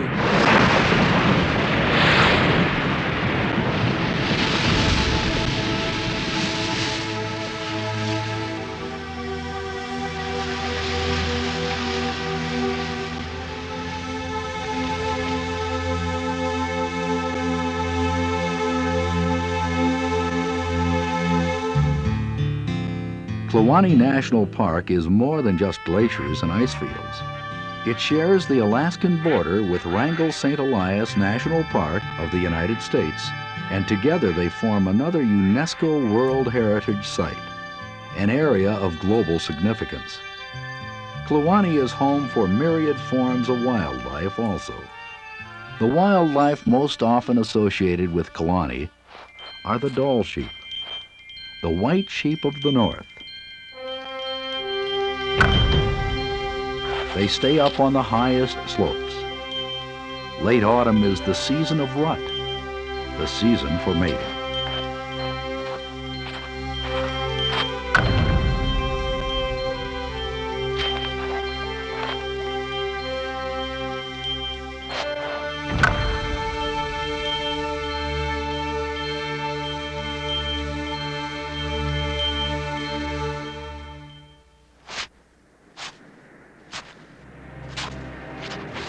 The voyagers and mountain men passed through a virgin, pristine land, often taking great joy in it. They walked off into the winter of their lives, and sometimes they simply disappeared. But perhaps their footsteps still point us to... I'm sorry. I'm sorry, what?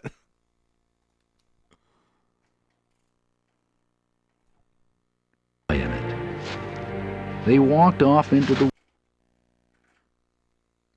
This is great. Often taking great joy in it. They walked off into the winter of their lives, and sometimes they simply disappeared.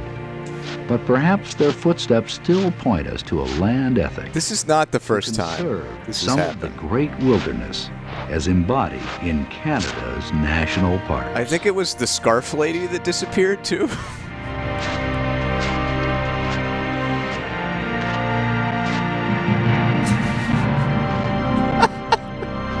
What a great trope. Some say that Voyager is still walking in the snow.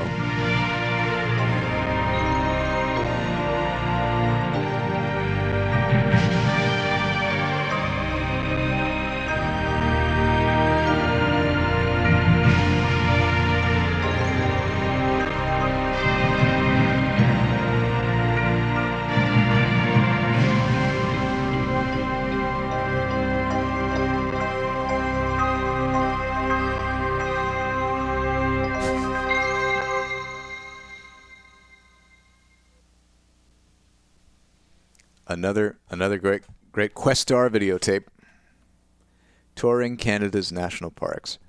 This one was sent in by Green Day. Thank you, Green Day. And happy Canada time to all the Canada peeps.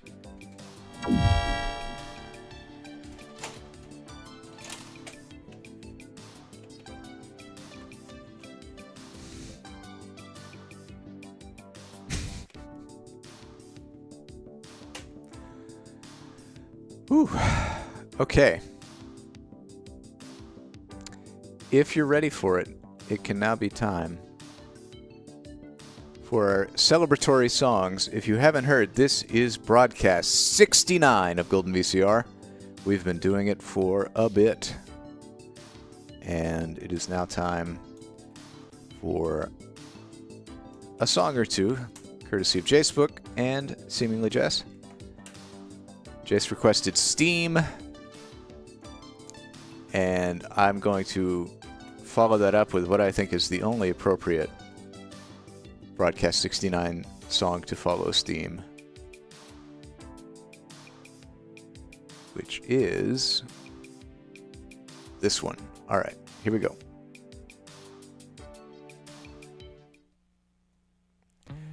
It's Steam again. Who doesn't love watching the music video for Peter Gabriel's Steam? None of you, I hope.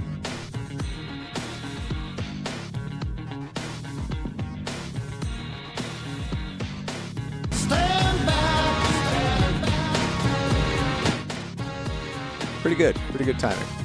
Oh.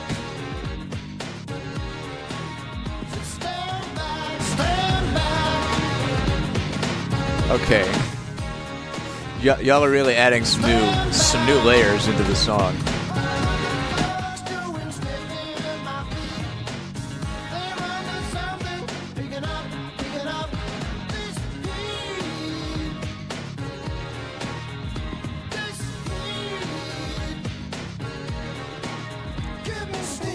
I'm gonna have to turn on high latency mode so you can't snipe me with Peter Gabriel's.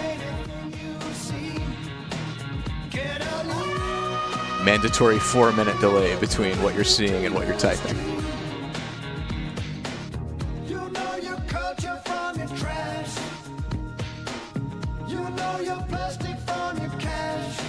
I mean, it is true, Brad. You sending in the computer animation tape really did kickstart a lot of people's Peter Gabriel.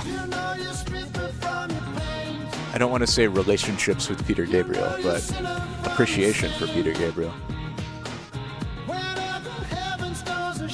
I've gone from not knowing anything about Peter Gabriel to appreciating the strangeness of this music video to actually really liking Peter Gabriel's music.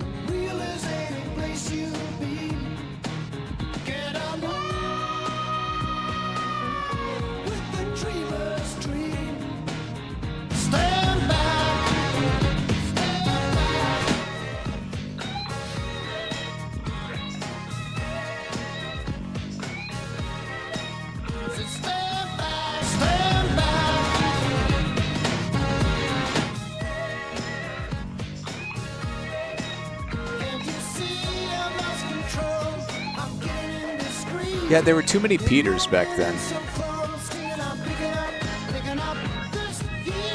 I always just confused Peter Gabriel with Peter Yarrow and Peter Frampton.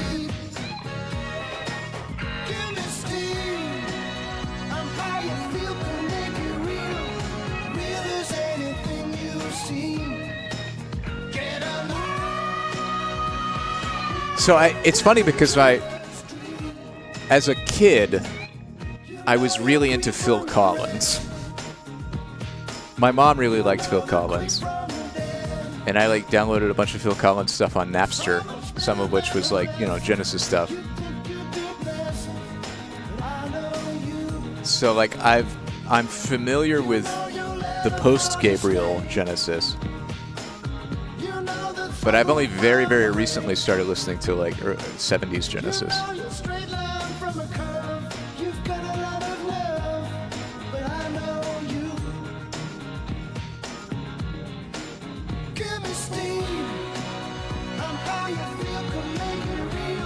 Because I've listened to, we've gotten exposed to Steam, and some CV had a bunch of tracks from So. And then I listened to Peter Gabriel 1, 2, and 3. And I kind of like Peter Gabriel 1 the best of the stuff I've listened to so far. So now I'm going backwards to Genesis.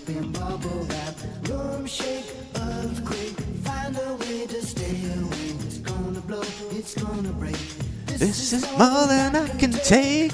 It's not in sync.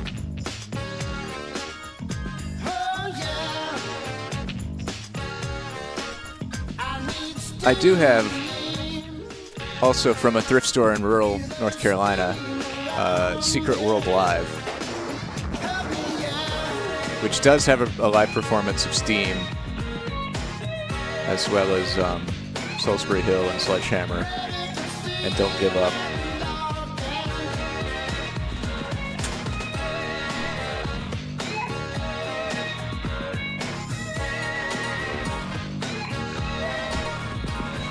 Yeah.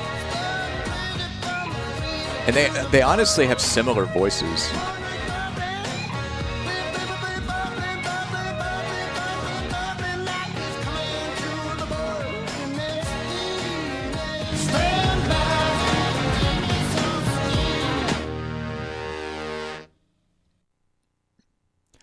All right, and I had to do it. It's yet another horny Peter Gabriel song here for broadcast 69 of Golden VCR, where we love Peter Gabriel.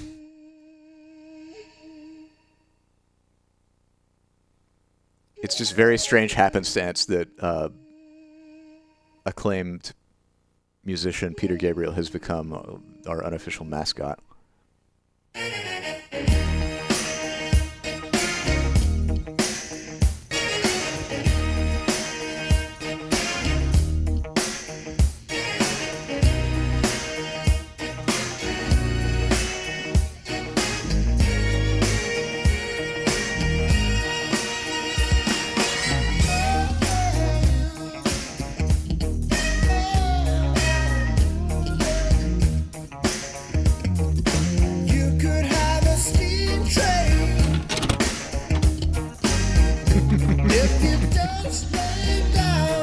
I heard we love hammers around here, so why not let hammers sing for some reason? Hammer time, please. Thank you, Jace. It would be my privilege.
The sperm wall.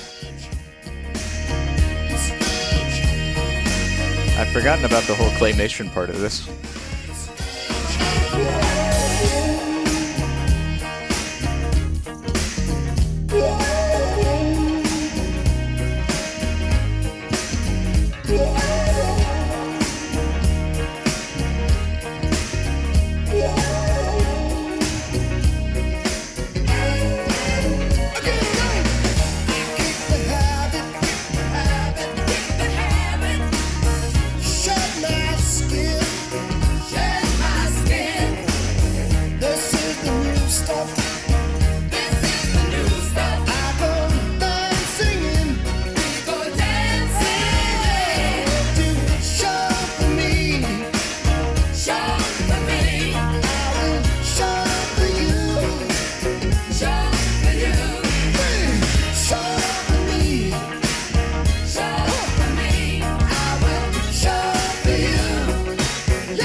Yeah, there's also Modern Love, which was a single from his first album.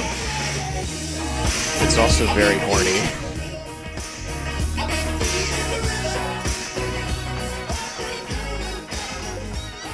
It's like a very, I don't know, it feels early 70s, so early Peter Gabriel from the late 70s feels more like punk in its whole like vibe.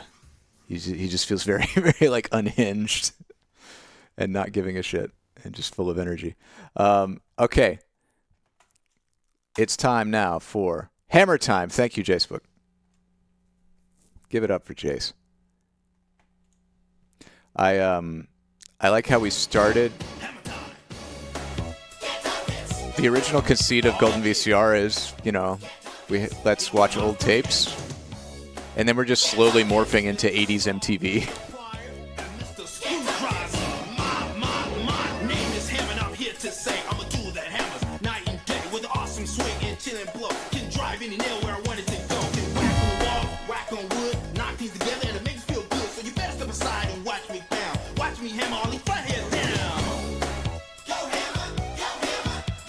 Yeah, somebody's got to do it.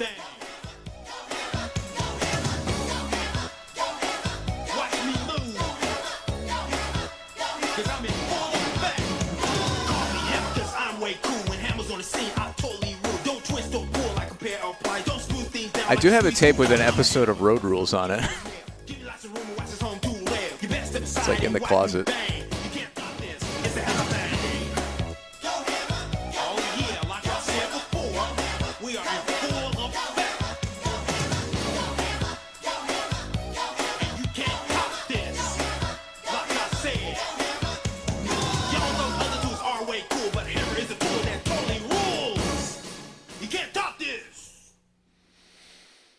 Can't top this.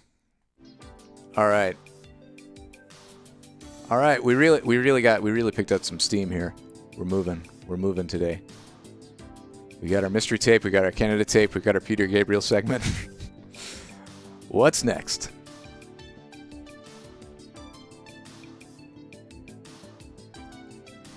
What do we got? Ooh, the train tape. Train tape is good. Let's do something like, because that's very close in mood to the other one, a pregnancy workout. That's 90 minutes, Bella Bunny. But okay, we can hit the bricks on pregnancy workout. Conforms with the guidelines of the American College of Obstetricians and Gynecologists.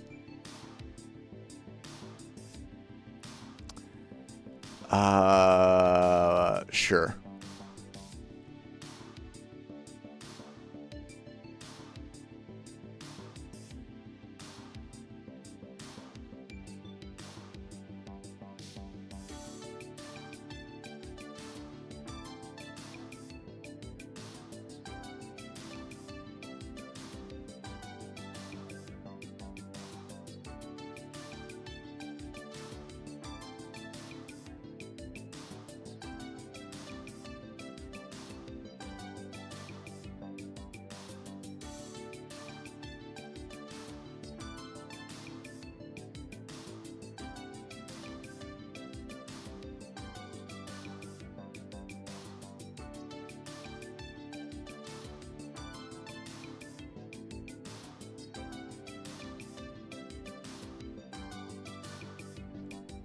Okay. It's Kathy Smith's pregnancy workout. Approximately 90 minutes. It is rewound. It comes with this little guide, little booklet. A message to new mothers and mothers-to-be from Kathy Smith. Hi, I'm Kathy Smith. I believe that regular exercise is important. Every exercise program is designed to minimize risks. All the exercises are carefully screened. You're entering one of the most exciting times of your life. Take care of yourself, Mom. The following guidelines are based on the unique physical and physiological conditions that exist during pregnancy. Regular exercise is preferable to intermittent activity. Vigorous exercise should not be performed in hot, humid weather. Ballistic movements should be avoided. Deep flexion or extension of joints should be avoided. Vigorous exercise should be preceded by a 5-minute period of muscle warm-up, followed by a period of gradually declining activity. Heart rate should be measured. Care should be taken to gradually rise from the floor to avoid orthostatic hypotension. Some form of activity involving the legs should be continued for a brief period. Liquid should be taken liberally before and after exercise to prevent dehydration. Cool. Kathy Smith also has these other tapes. And there's a questionnaire.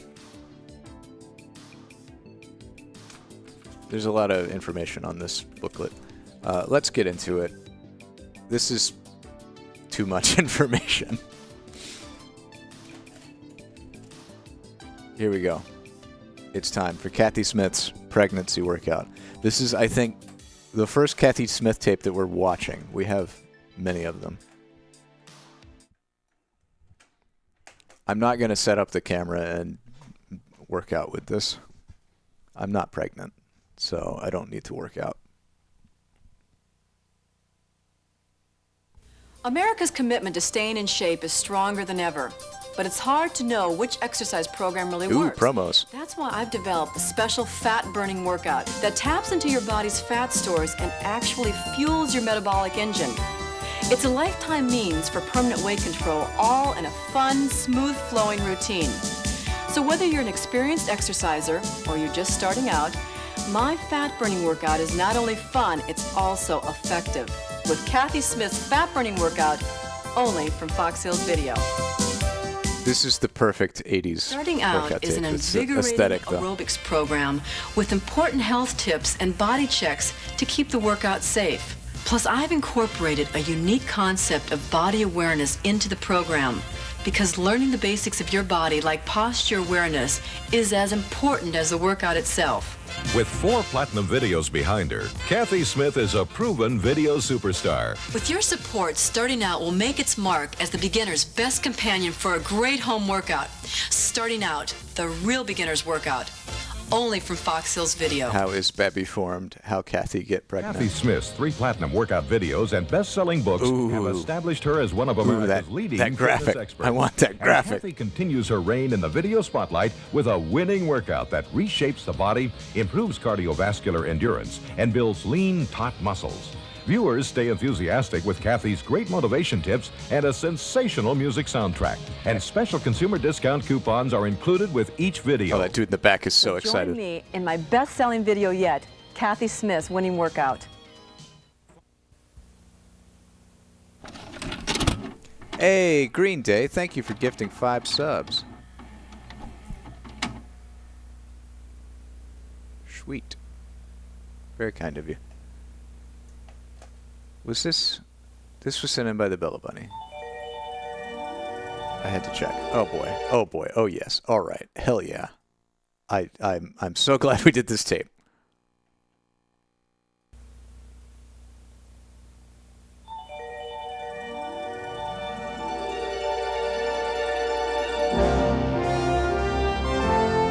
Oh, that's so beautiful.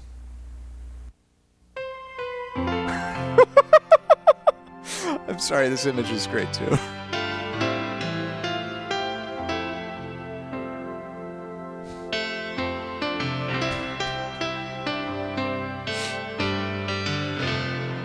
This is wonderful.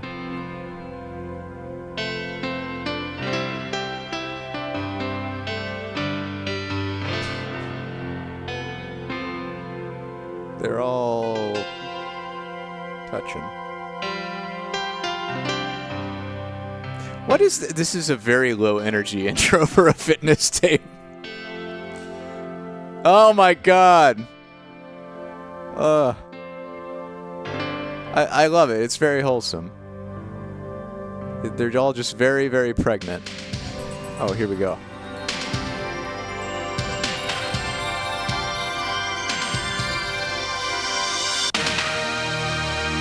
Oh my god. Oh my god. Kathy Smith's pregnancy workout. Ah, it's beautiful. I love it so much. Hi, I'm Kathy Smith. I'm pregnant and I feel great about it. You get 2 chairs And when you're I'm pregnant. really excited to share a new program I've created for this exciting time. It covers full pregnancy, then the first 6 weeks after delivery to that postnatal period. Now, my goal here is to help you experience yourself as a strong, beautiful, healthy woman during a time when your body image is rapidly changing. The rewards of remaining fit and active will be reflected in your self-esteem and eventually in your confidence as a mother. Pregnancy is a time for learning how to balance activity and rest. With new demands on your time, Hey, you Green need a Day, thank you for fitness gifting us program up to Kiwi. that allows you to do whatever you can each day. That's why I've put together a variety of choices on this tape that should fit into your busy schedule. Now, in the prenatal section of this tape, You'll get a full posture awareness check, which will help you adjust to the shifting center of gravity and prevents any Is this set real? problems that pregnant women can develop. This looks like A 7-minute that looks like Energizer, early which is 90s actually CG. the warm-up to the prenatal workout, but also acts as a great midday pick-me-up that you can do whenever you have an extra 7 minutes. This is meant to improve your circulation, free the tension through your muscles and joints, and leave you feeling refreshed. You also get a 40-minute prenatal workout, complete with modifiers, body checks, and focus tips. And finally, you'll enjoy a revitalizing active relaxation program. Next, a program of recovery for the first 6 weeks. Then a wonderful conditioning program to return you to your former pre-baby shape. Oh, hi. I'll be sharing a lot more with you than just a good workout.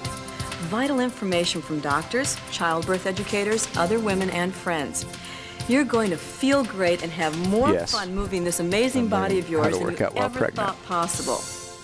Some of the ideas are going to be as simple as putting your feet up when you get a little tired, while other information is meant to supplement that of your own physician and childbirth educator. Now, an important point here. Please make sure that you have your physician's approval before you start this exercise program. Love you. I want you to think that you're getting good prenatal care and encourage you to bring this to your doctor for approval. Also, check with your doctor and stop exercising if any unusual symptoms appear. Some of the things that you should watch out for are discomfort, spotting, watery discharge, shortness of breath, dizziness, elevated temperature, or a rapid pulse. Yeah, Kathy seems really legit in terms of her some safety precautions and helpful advice every step of the way. commitment to making this such actually things like as safe and body well researched. checks to keep you in proper alignment, modifiers which customize the workout for every stage of pregnancy and for every fitness level, focus tips, which is important information for a healthy pregnancy. All of these features Just roll the together in cart, this tape the to make classroom sure that your special VCR needs are cart cared into for. the doctor's office. You'll be able to check how hard you're working during the low-impact I know this is only a general 30-minute routine appointment, Doc, through but can we 3 watch this different methods. 90-minute tape together? First of all, by measuring your target heart rate.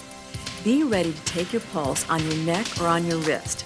Count the number of pulses the you little feel bear. in 10 seconds. Then compare the number you got to the one on the chart that corresponds to your age. If you're above the one shown, you need to slow down. If you're under it, then you need to try to step up the pace a little bit, but only if you feel comfortable. We'll also check our intensity using a perceived exertion scale. Simply assign yourself a subjective rating of how hard you're working according to this scale. Try to keep the range between 12 and 14. And last but not least, I've got a wild and crazy surprise for you. A pregnancy rap song that is actually a measure of how breathless you are. If you can sing along with me, Oh my chances God. are you're right Do on the target. Prego shuffle. So how can a fitness program help you during pregnancy? Listen to these benefits from our team Bella of Bunny, experts yes. whenever you need a motivational boost. Your instincts were on point. Pregnancy should not be a state of confinement as it used to be. Women should feel free to do whatever they were doing prior to pregnancy. So I see it as a positive thing that women continue to live a normal life. Well, actually, my patients have always wanted to exercise during pregnancy, and that's one of the most common questions I get on the first visit. Can I continue to exercise? What kind of exercise can I do? Do I have to modify my exercise program? What I tell them Oh my is God, that these shoulder for most pads. normal, healthy pregnant women, I a love it. moderate exercise program is just fine, and that they can pretty much, with some minor modifications, continue at the fitness level that they're at. I also tell them that if they haven't already run a marathon, that this is not the time to start training, that they need to kind of maintain their fitness level rather than try to reach new heights of physical ability. The pregnant patient has a number of things happen during the pregnancy that make exercise unappealing. During normal pregnancy, average patient will gain somewhere between 15 and 40 pounds. It's on a rapid weight gain no matter what you do. It's not only the baby is growing, but the baby, uterus, amniotic fluid, blood volume, breasts, so all those will put body weight on. There's even a natural tendency to accumulate some fluids and get swelling of your hands and feet. As the pregnancy progresses, and all those progress more, the concept of getting out and exercising looks less and less appealing. In the average patient in pregnancy, as the uterus grows and pushes the diaphragm up, gets short of breath. So they're already short of breath, difficult breathing, swollen hands and feet. That patient looks for excuses not to exercise. And as the body screams at you more and more, leave me alone, it takes more and more motivation to keep the exercise program going. What they don't realize is that if they will exercise, if they will take long walks, swim, some gentle aerobic exercises, they'll feel better. They won't have the shortness of breath. They won't accumulate as much edema. They'll be more comfortable. Certainly, women that are fit have a better image of themselves, psychologically, mentally. I really appreciate they are better off. Like the legit medical secondly, advice their ability to endure from credentialed professionals that Kathy has put into this tape. By them being fitter. I think all of our muscles work better when they're toned, when you're aware of them, when you can use your muscle instead of letting it do what it's supposed to do. I believe that pregnant women that continue to live the same life in pregnancy that they were living prior to pregnancy, it certainly enhances their ability to cope with stressful and demanding conditions. Well, I think that being physically fit can only help you in labor and delivery. Labor is the hardest thing you're ever going to do in your life, and believe me, that last hour or 2 hours of pushing that baby out is probably the hardest work that any woman gets to do. And if you are in good cardiovascular condition and your muscles are in good shape and you have good endurance, it'll be easier. Plus, I think in general that people feel better when they have some degree of physical fitness. Oh, it has an impact on everyone. Self-image is a very important thing. Our way of asserting ourselves is our self-image, and maintaining a certain style of life adds a lot to our self-image. Before we get started, I want to share some vital things with you about your changing body. The areas that are stressed most during pregnancy are the pelvic floor muscles, the abdominals, and the lower back. Now, first of all, the pelvic floor muscles. They're located between the pubic bone and the spine. Now, these are the muscles that you contract in order to stop the flow of urine. Exercises for these muscles are known as Kegels. We're going to be doing quite a few of them throughout the workout. This is a workout tape from 1989 that's teaching us how to do Kegels. This is amazing. Walls. Learning to relax these muscles will also help with the descent of the baby. Another gift sub from Green Day to Crazillion. Thank you, Green Day. The pelvic floor is an elevator lifting up. It's better to perform these slowly with control than too rapidly. Eventually, you'll hold the contraction for a few seconds, then slowly release it. You may find that lying on your left side makes it easier to do Kegels. I'd also like you to be aware of the possible lengthwise split, a normal one that can occur here in the abdominal muscle. One reason that we greatly modify abdominal work during pregnancy is to avoid any further aggravation of this midline split known as diastasis recti. Not everyone you see what I mean, though? The windows, the light coming in, that weird sculpture behind her, the chair. It's all just... here, about 2 to 3 inches below the shapes are so simple and clean and crisp. It looks like a 3D render. Underneath the breastbone. Ask your physician to measure it for you. Find out if it's 1, 2, or 3 finger breadths apart. 1 is normal. 2 means you should stop diagonal sit-ups and use your hands to splint the abdominal muscle. 3 or more means you should stop doing even the modified abdominal work in this tape. Recti splits can heal, but you'll concentrate on that after delivery, not before. My third point here concerns the discomfort many pregnant women feel in the lower back and the important role good posture plays in relieving it. Now, in all my tapes, I stress the importance of good posture, and for pregnant women, I'm really driving the point home. Now more than ever, do we need to be aware of our posture and how it relates to our shifting center of gravity. Watch what happens to the spine and to the body's alignment as a woman deviates from good posture. The abdominals stretch and weaken, the lower back muscles shorten and give you a sway back, and the weight of the breasts causes rounded shoulders. Very often, the chin juts forward. When we stack those boxes in the most supportive manner, there's no strain or fatigue to the joints and muscles. In order to avoid any long-standing bad habits, ones that will continue after the baby is born, we need to consciously adjust our posture. When you've corrected your posture, you should not only see a difference, but you should feel a difference. take a second with me to go through a quick posture check. Now think of the body as if it were in different sections, all stacked on top of each other. Start with the feet shoulder-width apart, the knees are soft. Now let's start at the pelvis. Do a slight rock, tucking it under, and now releasing it to the midpoint. Hold it there. Let's do the same thing with the shoulders. Let's pull those shoulder blades together and release them about an inch. I think... Now for the head, let's jut it forward and then according back, to the back of the and box, find that neutral position. I think we and get finally shift the we weight get to slightly meet on the baby heel at some point. And then to the toes, and now stand The baby that squarely Kate in Smith that is currently midfoot pregnant section. with. Now, if you were to drop a plumb line from the top of the head, it should go straight through the ear, shoulder, hip, knee, and ankle. With all that under your belt, you should be well equipped to start this exercise program. So let's get energized. Review this information as much as you need to, then set your memory counter after this section. Here are some things to remember while exercising. Never exercise on an empty stomach. Make sure there's fuel for your body to burn. Also, make sure that you drink plenty of water while you're working out. If the workout's too difficult for you, you should take a break every 20 minutes. Remember, this is not a competitive program. Also, dropping your arms will make the aerobics a little easier.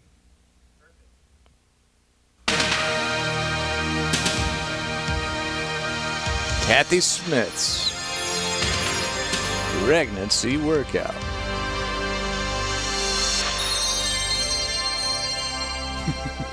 Remember, this is the Energizer. Even though it's our warm-up, it can be done alone anytime during the day. Okay, let's start by looking at our posture. Quick check. Feet shoulder-width apart. Now your knees are soft. Let's start by rocking the hips forward and then back to midpoint and hold them there. And the shoulders, you want to pinch them together. Pinch those shoulder blades together and release them about an inch. Same thing with the head. Jut it all the way forward and all the way back and find a neutral position. And now with the feet, let's rock back on the heels and forward on the toes and stand squarely on that midfoot. Okay, with that in mind, let's do some deep breathing. And I want you to think about breathing from your abdomen. Here we go. That's 7 and 8. Breathe it up. Exhale out. And again, inhale up. Now I want you to think about using your back, full lung capacity. No shallow breathing here. Reach again. One more time. Now reach that rib cage off your baby. Keep it going. Give me 2 more. Now the last one, let's take one deep breath for the baby. And then we're going to march it out and start to energize. March it. Okay, now it's really important that when you're getting energized, so you start out nice and slow. You want to pick up the circulation in your body. You want to lubricate those joints and warm up those muscles. Reach the ceiling and up, up.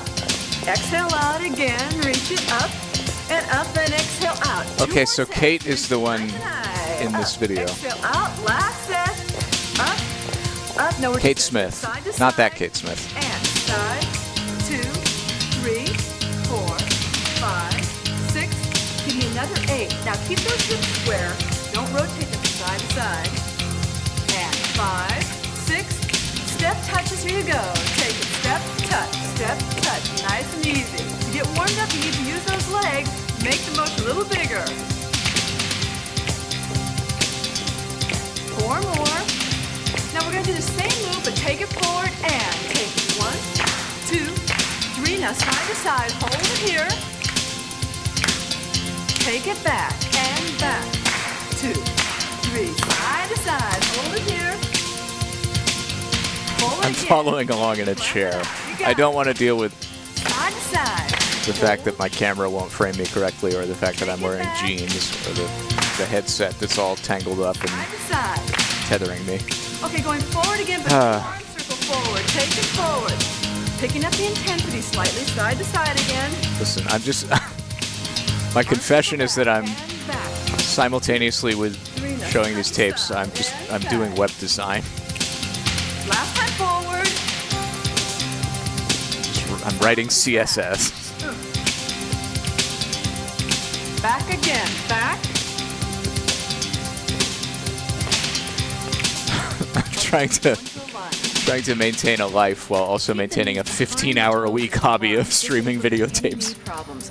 Also, keep the knees and toes in alignment.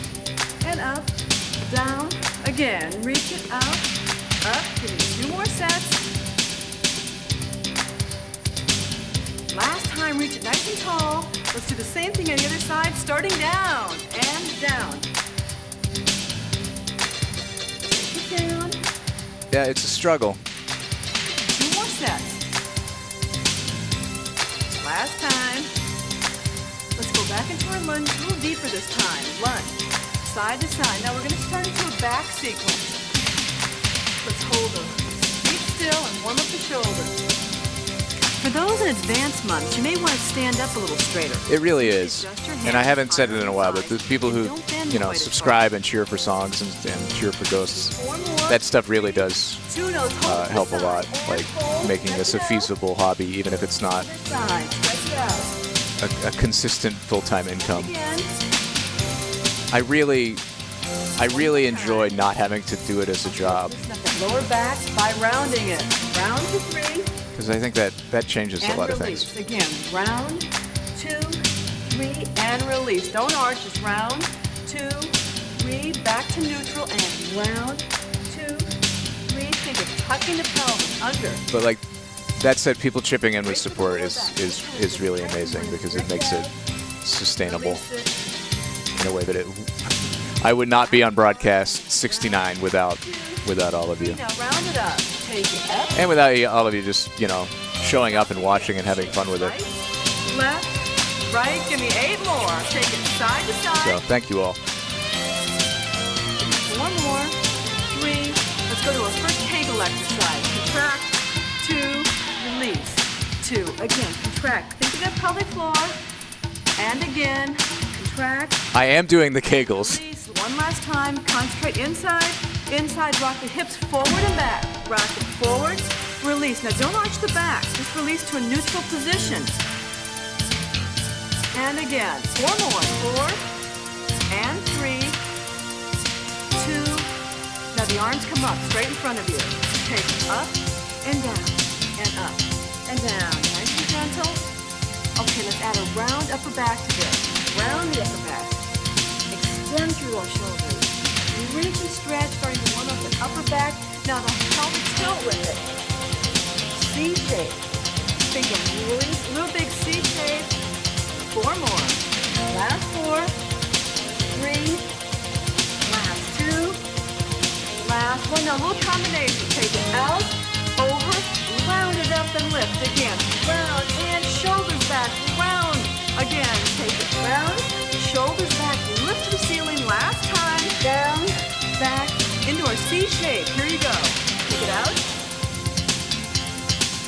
As you bend forward, think about creating that C shape with your back. This will give you a great stretch through the upper and middle back. Now, don't hunt your shoulders, relax them, and make sure you're not leaning too far forward. You'll still get a great stretch through the back.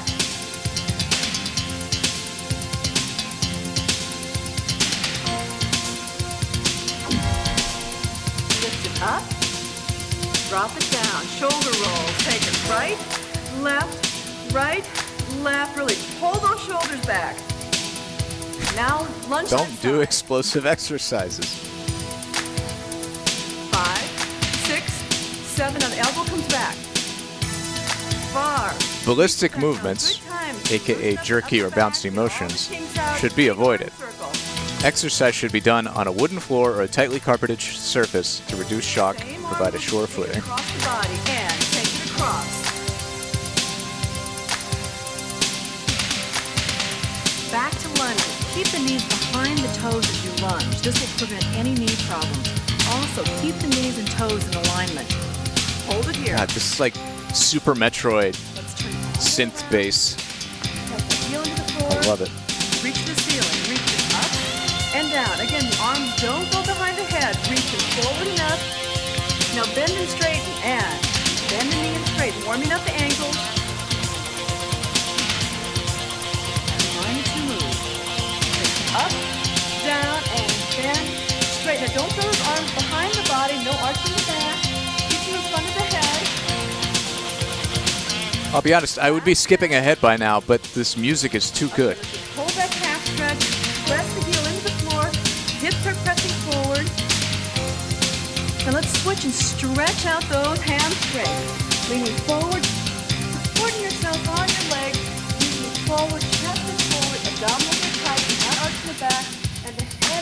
out. The pamphlet also has a section Side to side, here that you go. offers, Take it side you to can side. order Early Childhood Center audio cassettes. The new baby, getting it together and after the arrival. The security blanket. Full stretch here. Biting. It's okay to bite, but not people. Hold it here. Turn it around. It's important to keep those legs parallel. And reach, lower, and reach. Lower, reach, lower. Now let's bend and straight. Here you go. Bend and straight. Really roll straight. Roll, press into the heel. Let's combine the two moves. Hey, morning, Josh. Down. We're watching Kathy Smith's pregnancy workout tape from 1989, which is way better than we thought it would be. Let's just hold it here. Stretch out that calf. It started with 15 minutes of Kathy Smith advising us about health issues and interviewing medical professionals about pregnancy and exercise. Good lengthening move there. Not going to answer that question. Back to side and take it side. I know, I love how loud the music is. Okay, let's circle the wrist and take it around. Now, this is a great exercise. If you get any swelling in your hands, just bring them up and circle them around both directions. Carpal tunnel affects Oh yeah, and there's a pregnancy wrap. Wrist, arms, and fingers. The Prego Shuffle. You feel numb and tingly. We have not gotten to it yet. Okay, you should be feeling energized right about now. Ready to get into our aerobic activity. So let's just swing it out. Oh, you did it. And let's get ready to go.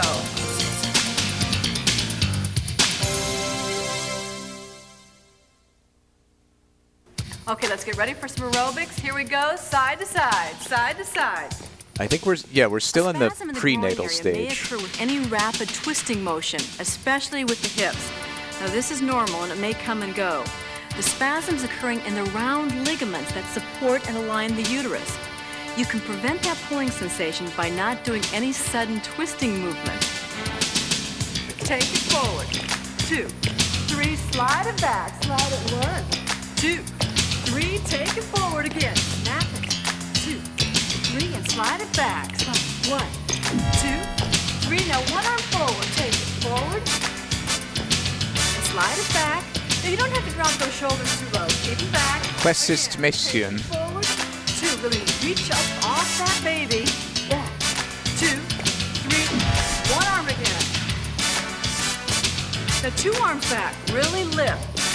Okay, giving up the heart rate slightly. And up.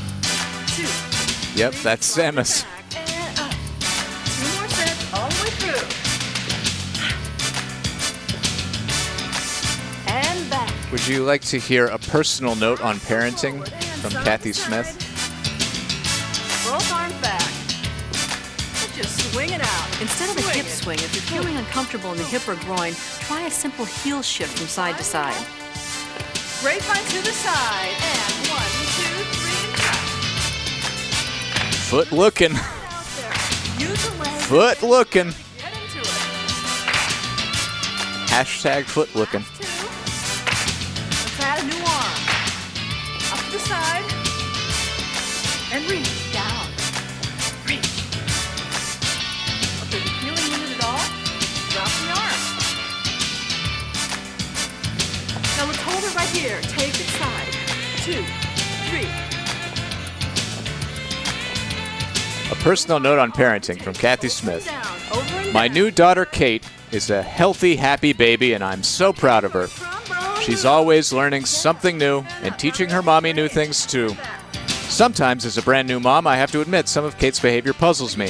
Parenting is a big job, and I don't have all the answers. Thank goodness for the Early Childhood Center. Their audio cassette tapes provide so much useful information about child development to reassure new parents. These tapes will tell you how to handle everything from bringing the new baby home to understanding your toddler's temper tantrums. They're invaluable. Combo the other side. Take it up and down. Okay. Now, what you think about if you were in a band? Got my backup singers back here. We're playing that trombone, really pulling that arm. Side to side and shake it out. We're going to do the whole thing from the beginning, starting one arm to the front. Take it front. Bigger. Let's pick up the momentum a little bit. Meeting the needs of a new baby requires a great deal of energy. When I first brought Kate home from the hospital, there were so many adjustments to make. From the Early Childhood Center's new baby audio cassette, I learned to be flexible about meal times, plan not to have too many visitors, and to let the housework go or find some help. I discovered that sleeping when the baby slept was a good way to make up for interrupted sleep during the night, and I learned to let my husband be involved in parenting too. You can use the coupon in this booklet to order tapes of your very own. Believe me, they're worth the investment. Happy parenting. 4 more. Last 4. It's $3.95 for one cassette. Add a trombone. Or you can get 8 for just $15.95. California residents at 6.5% sales tax. Comfort your hand. You don't have to keep them flexed. Just keep them out there. Pointed. Last 2. Let's hold it here side to side. Really work those legs. Overhead and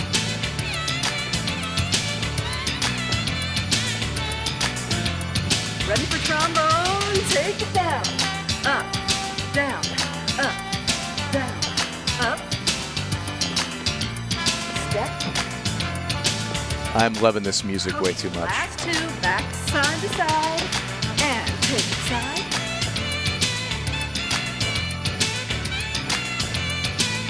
Overhead, make the movement a little bigger. If you're feeling tired, just drop those arms. Just use the legs. Back to trombone, take it up, down. Good move.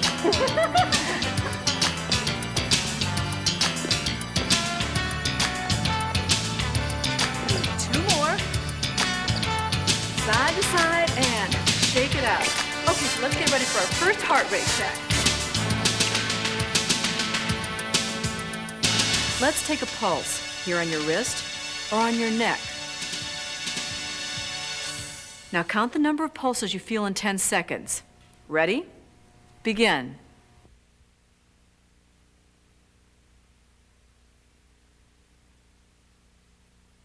I don't feel any because I'm not working out. Check the chart. Make sure you're not surpassing the number indicated My for heart your rate age group. is If you had a higher 63 number beats than the per one minute. listed, please slow down. If your own number was lower, work a little harder, but only if you feel comfortable. We're not striving for a high intensity here. The goal is to keep your heart rates about 60 to 70% of maximum, never exceeding 140 beats per minute. We'll still get the cardiovascular benefits, but avoid the wear and tear of a high intensity workout. Okay, ready for aerobics 2, 7 and 8, and step, step, step. Give me 4 more, 3. Now the arms go down and up. Take it down all the way up. Now lift that rib cage. Same move, but take it forward. Round it back, take it back to circle around, up and again. You can increase the intensity by making larger moves and stepping out more. If you find you're getting too winded, keep the arms below the shoulder level. And if you're entirely new to exercise, then keep the arms much lower or simply drop them altogether. Down and up, down, now round it back. Remember those circles? Right leg, here you go, and right. Forward and back. Forward and back. Give me another 4, and you really lift, bring it around. And lift, bring it around. 2 more. Now last one, just come back to center, other side. Reach, back, back. Give me 4 more. Reach it up. 3, 2, come back to center. Now we're going to do this other, same thing, other leg. 4 counts on this side. Last 2, come back to center and hold again. Up and back. Really make a big movement. Come back to center, now count to 2. 2, center, switch. 2s again. Okay, we're going right into a 4-step series, headed that way. Take it 1, 2, 3, and touch. Okay, add some accent. Hit those shoulders, go. 1, 2, 3, and touch. 2 more. We're starting a little combination. This time we're going to bring the knee up. Each time, the intensity goes up a little higher.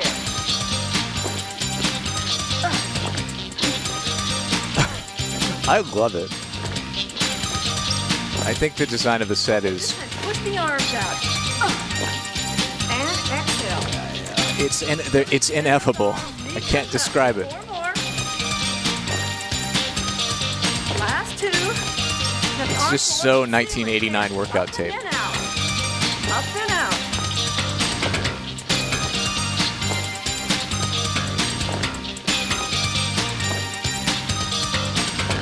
Just like incredibly simple shapes. Low, low, low, and touch. This time we do 4. Give me 2 more. With a very subtle, like, artificial marble texture on everything. Now we press the arm. Last 2. Now the arms go up to the ceiling and up and then out. Yeah, I was thinking the same thing. It's like they're doing a synchronized dance to intimidate the rival gang of pregnant women. Now the knee. Now make sure that your hips and your shoulders and your belly are all squared off, all in alignment. Push for 4. Push it. Last 2. Then the arms go to the ceiling. Take it up and out. Here we go. Last time. Let's just do some knee lifts side to side. If you're having trouble lifting the knees, lift them a little lower or more to the side. Another 8. Last 4. Let's bend the knee behind and take it down. Arms go to shoulder level. Up Dancing is for witches. as high as you can go. Back to shoulder. 4 counts each way. Now count for 2. Here we go. Take it down for 2.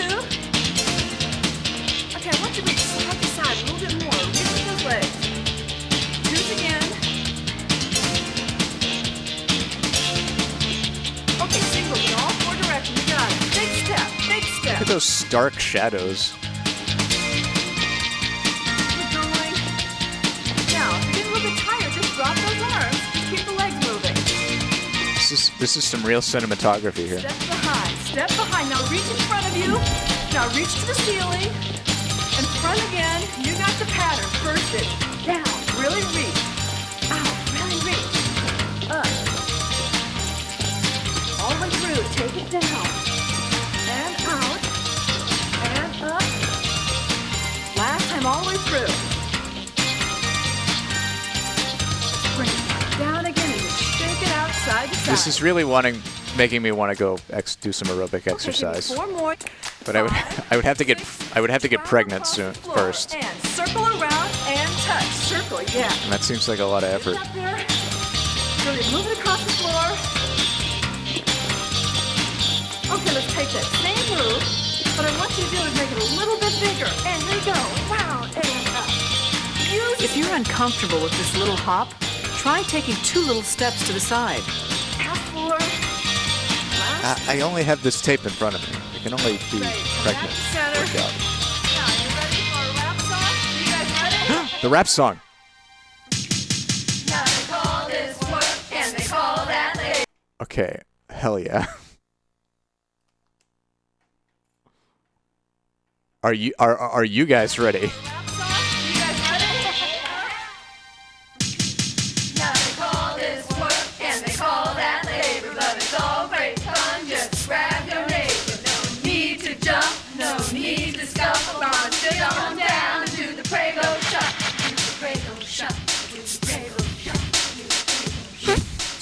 This is the worst rap. Take my waddle, it's okay with me, 'cause every day's a new center of gravity.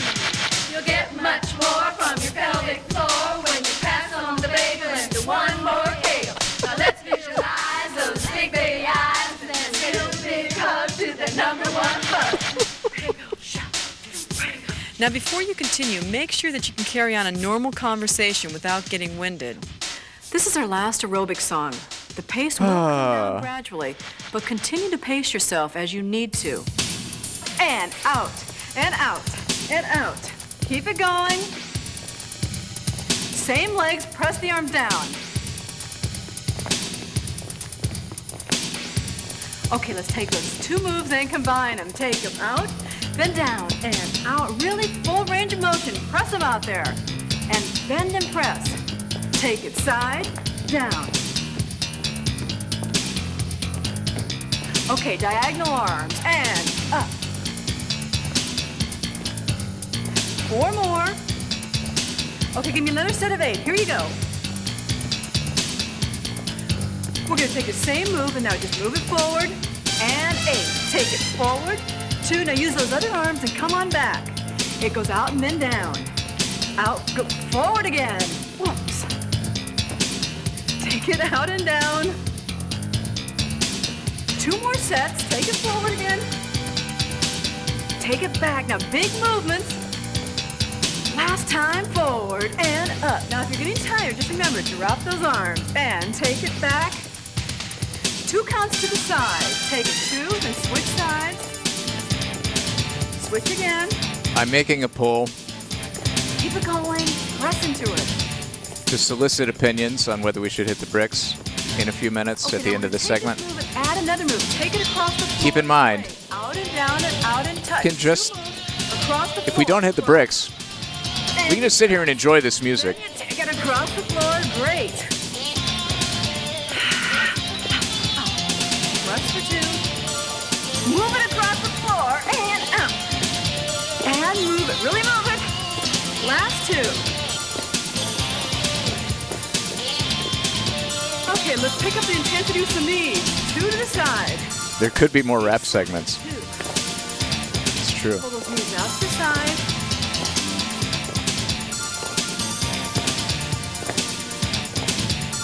Step touch to the side. Shake it out. Loosen it up. Now we're going to take those 2 moves and we're going to put them together. So it's going to be 2 knees to the side and then step side to side. 5, 6, 7, 2 knees. Take it 2 side to side. Up, now side to side. Step and touch, step and touch. Don't worry, that was clear. Knees come up for 2. Step and touch again. 4 more times. Bump, bump, bump. And up. Now last 2. Last one. Okay, you earned it. Just march it out. Here you go. And march it. Step touch. Here you go to the side. Step touch. Step touch. And then touch those arms again. March. Step touch. Touch it. Touch it. And again. Step touch. Step touch. And step it. 2, 3, and again. Last time. Take that leg forward and back. And take it forward. Back. Come back to center. Switch leg. Forward. Back. Come back to center. Switch leg. Add an arm. Up. And out. And up. Switch legs. Up and then out. Switch sides. Switch again. Okay, give me 1 more each side. Up, then out, then up, then switch side. Last one. Good, let's shake it out. Let's cool it down just a bit. Bringing the heart rate back down. 2 counts to the side. Same move. Okay, new arm movement. Take it over the shoulder. Take it up and back and up. Switch sides. Okay, now 4 counts. 1, 2, and 3, 4s again. 1, 2. Pull it out again. 1, 2. Again.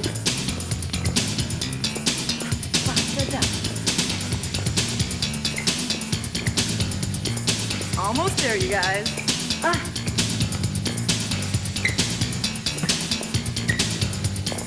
Okay, a little half circle, quarter circle facing forward. Press it, press it, press it. Now march it out. Your bicep curl, now pump it out. Repeat it from the beginning. Circle, circle, circle, and march. 1, 2, pump. 2 more sets. Press. March, march, pump it. Last set. You got it. Whoa! We're almost there. Starting to get excited now. Lunch is coming. Walk it forward. Pull it down. side to side. Really start to cool it down. Pull back the move, nice and slow. Shake it out. Give me 2 more sets. Really cooling it down, nice and slow. Pull your movement. Let's just dig the vibes, says one the pull. Last time forward. Let's see what other Kathy we have. Side to side. Kathy Smith, Time Saver. Take your heart rate. Lift weights to lose weight from 98. Time to check your heart rate again. Let's find your pulse. Ready? We got Latin Again. Rhythm Workout from 99. Kathy Smith's Step Workout from 92. Stop. If you need to, walk around a little more before going on to the next exercise. With 3-step aerobic sections. And now using the Borg scale, pick a number that best describes your level of intensity and place a 0 after it. Remember, ACOG recommends no higher this than is a different 140 Kathy. beats per minute. This is Kathy Ireland. Now is a good time to drink some water and drain some Okay. too, if you need to. Just put your VCR on pause and join us in a minute for some standing leg work. I want you to start with feet shoulder All right, width I'm going to go apart. drain some water. Hands on the chair. Don't lean on the chair. But I'll Just leave the tape on. balance. And let's start with our calf raises. Here you go. Oh my God, those are not real chairs, Kathy. And down. Up on the toes. Bring it down. Up. Keep it going. Now think about your posture right now. Good time to think about it. Keep those shoulders back. Make sure the pelvis is tucked under so you're not arching that back. And make sure you're using that full foot to go up and down. Give me 4 more. 3 more. Last 2. And now let's just stretch it out. Take that leg behind you. What I want you to do, keep this straight and press through those hips. Press them. Good. Good man. Now bend the knee ever so slightly. Bend it in, bend it in, bend it in. Working the thighs now. Let's take it down, back up, and down, and up, and down, and up, and down. Again, take it down and up. A thing to remember though, very important point, the knee has to stay behind the shoelace for the toe here. If it's getting behind, in front of the toe, I want you to take a bigger step back. So it looks like this. You just take a bigger step back and continue to move. Keep it going. Last one. And let's switch sides. Let's stretch the other leg out. Really stretch into that heel. Stretch into that heel. Pressing those hips forward. And now bend that knee forward. And take it down and up and down. Now, one thing, range of motion. If you're finding that this is a little too fast, don't go down as far. But each time you come back up, think about squeezing that buttocks area. You're working those thighs and squeezing the buttocks. You guys are looking good. Okay. Now, why don't you give me a couple more here? How's it feeling? Okay, let's go into a little squat. Your dad's feet shoulder width apart. What I want you to do is think about just tucking under and squatting. So, take it down and up, and down and press. Good. Each time come up, press that buttock. Really squeeze it. Next move is going to be an outer thigh move. We're going to lift the leg out to the side. Last one. Now let's go into the outer thigh. Here, take it down and out. Down, out. Now you want to make sure the toes are pointing forward and you're keeping those legs square. You're not turning them out. You're keeping them square so you're working the outer thigh and the gluteus medius. Going to the side. Another thing, posture, standing tall, keeping those shoulders back, chest upright, and not scrunching into that side. Last one, let's do the same move, but take it back and squeeze. And back and squeeze. Now notice what Patty's doing. She's leaning back with the heel each time. She's leaning back with the heel, not arching the back. So she's staying erect here and just isolating that buttocks muscle. Again, taking it back, tighten. Little cheek. Each time, make them tighter. Give me 4 more. 3 more. Last 2. Last one. Okay. Let's come to pelvic tilt. And let's down and up. Then down and up. Down, up. Down, up. Down, up. The thing about pelvic tilt is great. Baby sometimes starts to land on the spine in a kind of uncomfortable position. So this kind of rocks the baby around, gets her in the right place again. I say her because I know I'm having a little girl.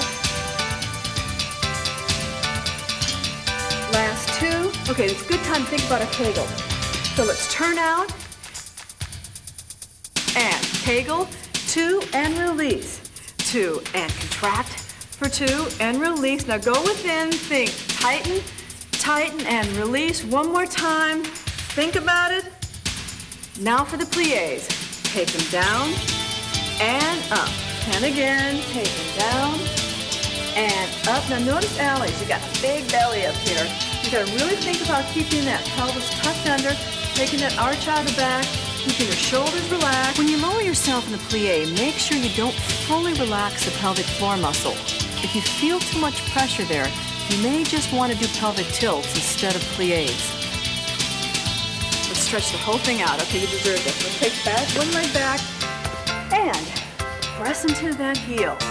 Stretching that calf. It's great to do if you have any cramping at night in the calf. To get out of bed and think about the stretch. A little deeper stretch is bending the knee while you keep that heel pressed into the floor. Hold it there. Okay, let's take it forward and stretch out the quadricep. Now again, you want to keep the hips pressed forward, and the idea is to bring that knee back and hips forward, not to sort of scrunch that leg into your buttocks. Okay, let's stretch out the hamstring. Keeping the chest high, abdominals tight, lengthening that back, and really leaning in, using your chair for support. Let's do the whole thing on the other side now. Take that other leg back, press into that heel, and now bend the knee, keeping that heel down. Okay, good. Let's stretch out the front of the leg, grab onto that leg. If you're having a hard time reaching around for your foot, then just bend the knee to stretch the quadricep, like this. And let's finish those leg stretches off by just stretching out that hamstring.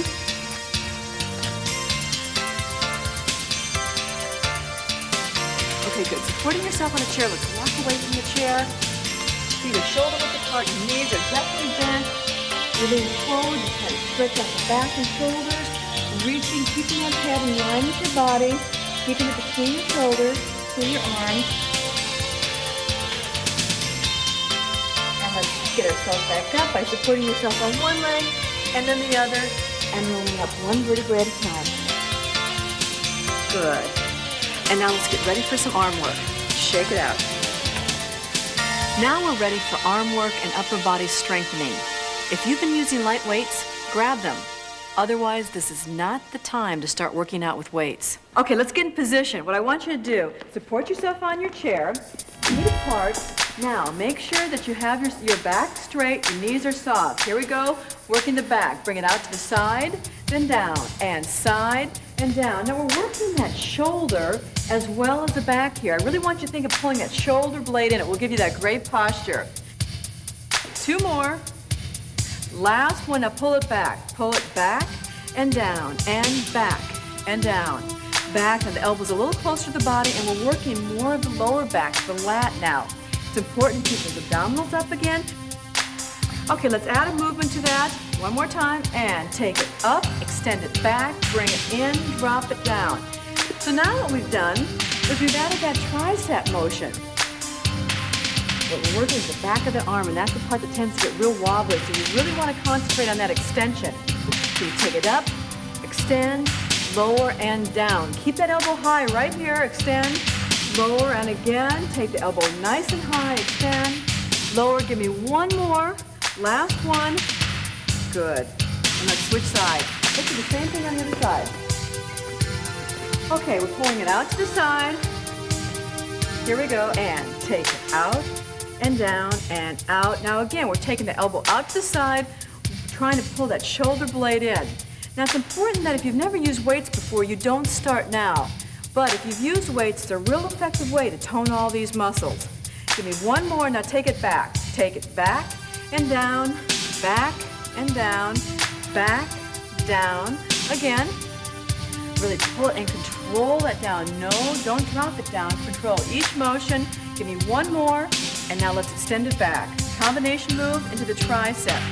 So here, you can really see it great on Patty because she's using her muscles right here. And each time she really wants to hold that elbow up high. Good, working now, just give me 4 more. Now it's important because you tend to lose that posture. Keep those abdominals up, that back straight, and that chest forward. And last 2. And last one, all the way. Okay, good. Let's get our pillow. Now let's get comfortable. Use the pillow for support. And what I want you to do is get your feet far enough apart so that you're comfortable, and we're going to be working that bicep. And what I want you to do is starting with that right arm and pull it up. Pull it right, down, and left, down, and both of them down. Now we're working the front of that arm, the bicep right here. And you're going to notice as the little bit pulls up, you see it moving right there. It's real important that you work this muscle because just imagine in just a few months or a little bit down the road, you're going to have a baby that weighs anywhere from 6 to 10 pounds, and you have to keep that baby up all the time. So you want to strengthen those muscles. And now let's move into the deltoid. And take the right arm down, left, down, and then both. Great. Do it again. Now you really want to make sure that you bring those arms up to shoulder level, but it's really kind of important you think about relaxing these neck muscles and really just focusing on the muscle group. Now we've talked about posture before, and it's a good time to think about it. Don't be slumping forward. Make sure you have those shoulders back. Give me 1 more set each side. Both of them together. Okay, great. Now you want to scoot back in your chair ever so slightly, positioning that pillow. Lean back. What you don't want, let me put your arm up here, you don't want an arch here. You want to make sure that you push back against that pillow. And now let's work the chest. Pull it across and back, and across and back, cross, back, and across. Working the muscles all around the chest here. Each time you want to feel as if you're pressing them together. Pressing them together. Good. And good. Exhaling. Let's think about our breathing. As we do the effort, we exhale. So you exhale now in. Last one. Great. Let's shake it out. If you have some weights, let's drop those weights down. And now let's just stretch it out. Starting with the shoulders, stretch it back. Circle it around. Back. Again. Circle. Big circle. Last one. Now let's add some arms. Circle all the way back. Feel it stretch. Don't forget to breathe. Give me one last one. And take the fingers, intertwine the fingers, reach them up to the ceiling. And let's exhale and get ready for abdominals. During pregnancy, we modify our approach to abdominal work. On the one hand, we need strong abdominals to assist us in pushing during labor. They also support the expanding uterus and protect the lower back. A little bit of abdominal work, though, goes a long way, and we want to protect and support that area. The correct way to perform abdominal strengthening is still under a lot of discussion. We're going to show you the 5 most acceptable methods. Flat on your back, on 2 pillows, on your left side, with elbows on a chair, and on all 4s. You and your physician should decide which is best for you. Choose the position in which you feel most comfortable, and let's start with abdominal contractions. Inhale, and as you exhale, contract your abdominal muscles. Inhale and exhale. Inhale and exhale and contract. Our guideline for this tape is for those under 4 months. Exercise on your back for under 4 minutes and only if you feel all right. Roll to your left side if you feel unusual.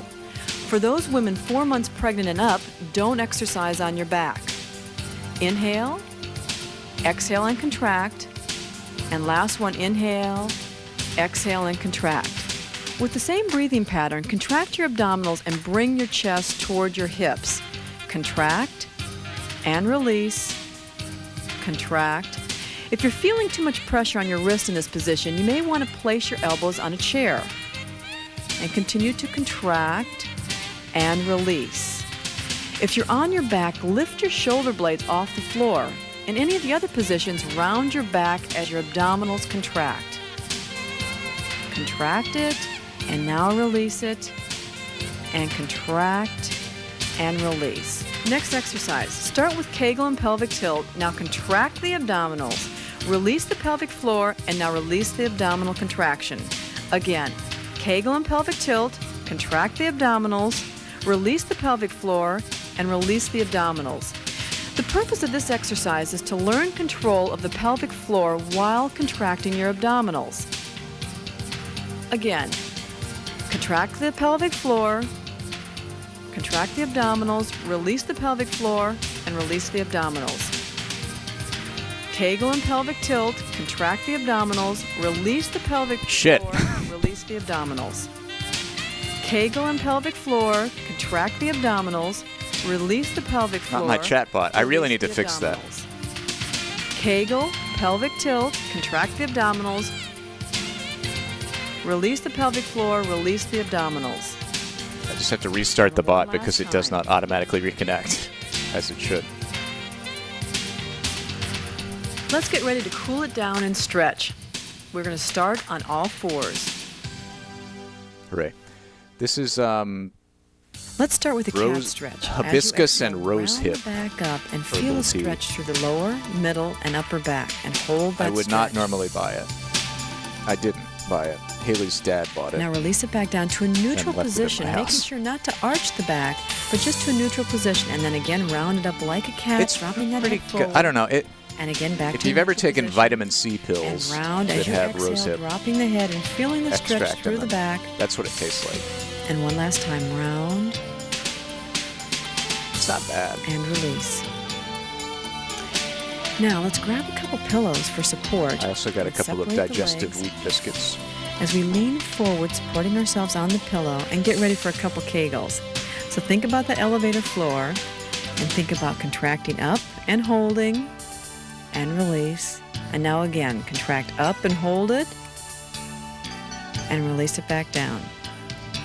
Now let's get ourselves on up again and slide the pillows to the side as we flip over and start to stretch out the sides and neck. I'd like you to support yourself on the left-hand side as you reach up and over and feeling that stretch through the entire side of your body. And now drop the head to the right side as you put a little pressure with your right hand while you maintain an erect posture.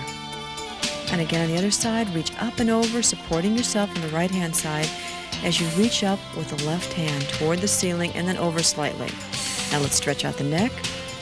It's important to keep that opposite shoulder down and you'll feel more of a stretch through that neck area. Okay, let's put the soles of the feet together and letting the knees drop open, let's round forward to stretch out, again, the neck, back, and legs.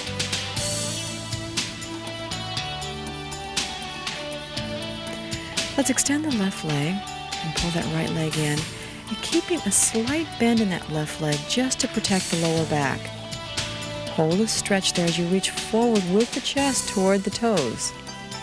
And again, let's do the same thing on the other side, pulling the left leg and extend the right leg, again reminding you to keep a slight bend in that leg.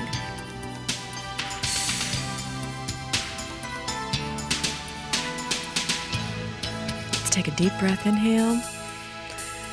And as you exhale, grab on underneath your legs, pulling your knees toward your armpits.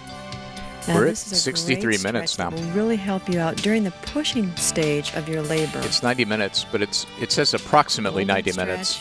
So that could mean 105 for all we know. And again, you can make some minor adjustments by sliding a little closer toward your feet. Let's grab a pillow and get ready to relax.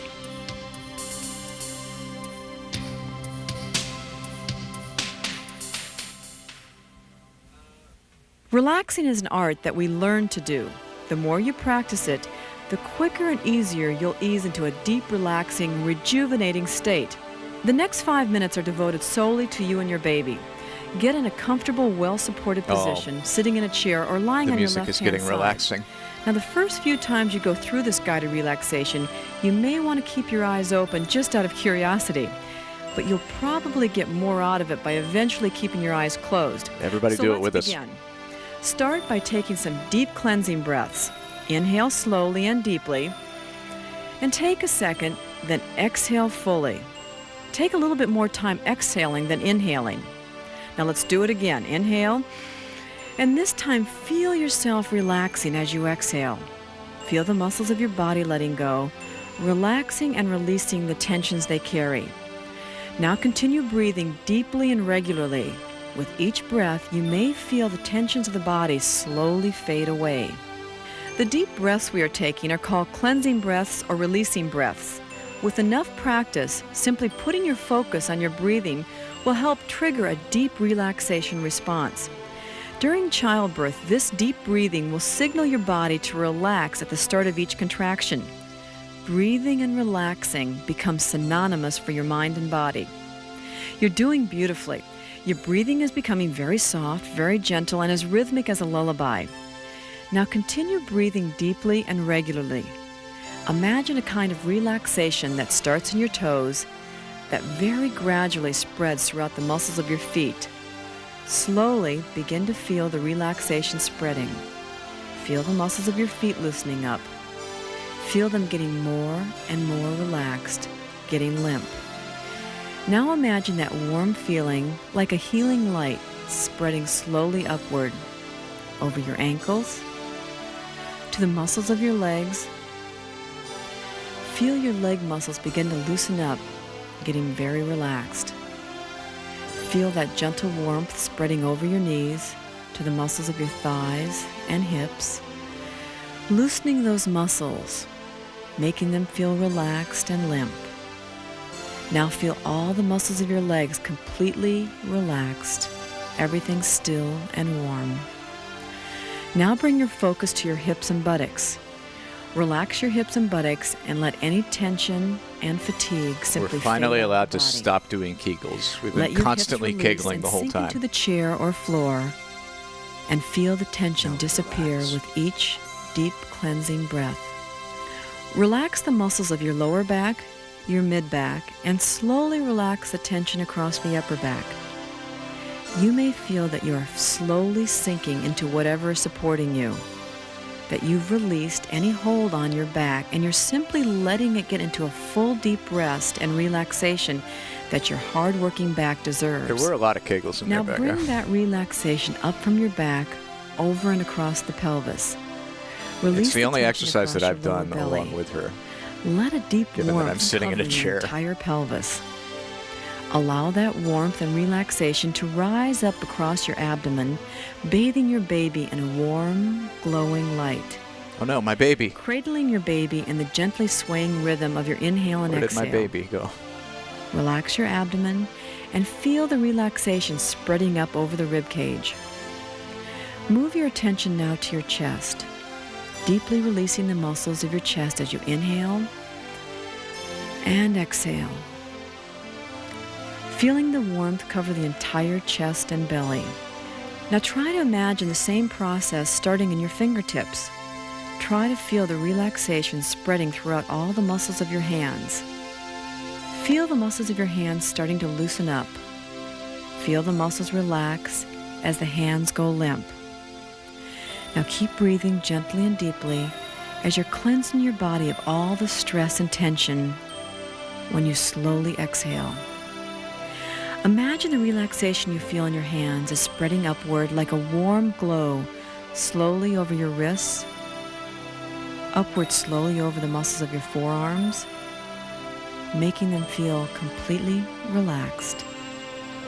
Feel the warm relaxation spreading and relaxing through the muscles of your upper arms and now into the shoulders. It feels wonderful to have this gently bathing warmth cover and caress your shoulders and muscles of your neck. Feel the muscles here gradually beginning to relax. With each exhale, you're releasing tension out of the muscle, out of your body. As you release the tension, the area feels warmer, looser, limp, and relaxed.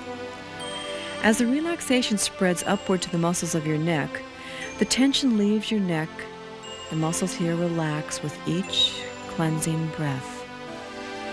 Feel it relax until the muscles of your neck are completely loose. Now feel the relaxation spreading upward over your face. Feel the face muscles let go. Your jaw muscles relax with each deep breath. Feel it spreading more and more, a warm glow rising upward over your temples. Relaxation is spreading easily, gently, to the muscles of your forehead, across your eyebrows, and over your eyelids. The tension has eased out of your face, and you feel yourself resting quietly and comfortably. Breathe deeply and release any remaining tension from your whole body. Feel the soft quality of your breath and the gentle rhythm of your breathing. Your body is benefiting from all the loving devotion you've shown it here today. You are a strong, feminine, healthy woman. Your body is the perfect, beautiful vehicle supporting and nurturing a developing life. Something your like breathing that, is yes. as rhythmic and caressing as an ancient lullaby, and your energy flows from a harmony and stillness that only a mother can know. Enjoy this glorious moment with your baby for as long as you'd like. When you rise, you'll have all the energy and focus you'll need to enjoy an active, wonderful day. This is a good tape. Hi, meet Kate Carlisle. It's Kate. Weighing in at 8 pounds 7 ounces and growing like crazy ever since. She sure is a miraculous addition to our family. If you've already had your baby, you know all about the dramatic and thrilling changes in your life during these early postpartum days. Well, with all the visits and the phone calls, the stress and new demands, you find that life offers you a brand new role. You've gone from being somebody's child to being somebody's mother. Let's put you down here just for a second. Yeah. And despite all the excitement, and it sure is a lot of fun, a woman can suddenly experience disappointment because her body is not getting back into shape overnight. Even though you're relieved of that awesome weight in your belly, that 9 pounds of baby and another 4 pounds of related product, you may have thought, like many new mothers, Baby byproducts. your abdomen was simply going to deflate like a balloon. Yeah, you tell them. Amniotic fluid and such. That's not so. It almost takes 3 to 4 months for everything to get back to normal. But don't worry about it. Your body is readjusting to its normal functions and rhythms. That starts immediately after childbirth. And understanding this natural process should help you pace yourself without strain, fatigue, or worry. You just chew on that. Let's put you down just a little bit more here. Yeah, down back here. There you go. You got something to play with? Right here. I've gathered together many of the questions that I had right after Katie was born, along with questions from other new mothers and friends. And in this next 20 minutes, you're going to get some answers about resuming exercise, as well as some helpful advice on topics related to your health and energy level. Again, I want to stress that there is absolutely no substitute for asking your physician. So be sure to share with your doctor what we discuss here, then try it on for size. How soon can I start exercising after I have my baby? Well, personally, I found that I felt pretty good taking short walks about a week after having the baby. But I did slowly work up to that with a mild routine, which I'll share with you a little later. How soon you start to exercise really depends on your own fatigue level, your previous level of fitness, and how well you're coping with the entire readjustment process. I believe that if a woman had a normal, spontaneous vaginal delivery, she could probably get up the day after her delivery and start doing some mild walking exercises and gradually returning to normal life. We have to remember that delivery involves long hours of labor, so it's hard labor. You can draw an analogy and say it's like after running a marathon. How fast after a marathon would you be ready to exercise? I usually tell my patients, if they have had a vaginal delivery, that they can start exercising as soon as their episiotomy has healed and as soon as they're not hurting any longer. If they've had a cesarean section, I like them to wait at least 4 weeks because it really takes that long for the incision to be completely healed and everything to get comfortable. I tell them that they should start slowly, and if it hurts, to stop. It's as simple as that. Let your body tell you what you're ready for, and it will. What if I've had a C-section? How long does it take to get going again? Actually, a lot of ambulation right away is very helpful. probably the worst problem that people have post-cesarean section is simply gas pain, and that comes from lying around taking a lot of pain medication and not moving. It sounds like a lot of his So 1989 as you get up and move around medical and become advice is pretty active, solid. that's very helpful. Also, deep breathing after any surgery is important because when you've had an anesthetic, your lungs tend to collapse down a little bit, and that predisposes you to a possible pneumonia. So we always encourage all post-surgical patients to do a lot of deep breathing and coughing. But for the most part, recovery from cesarean section can be almost as easy as recovery from vaginal delivery. When can I start working on my shape again? I feel loose and flabby and want to be firm and shapely again. It's helpful to think of the postpartum period in 3 stages.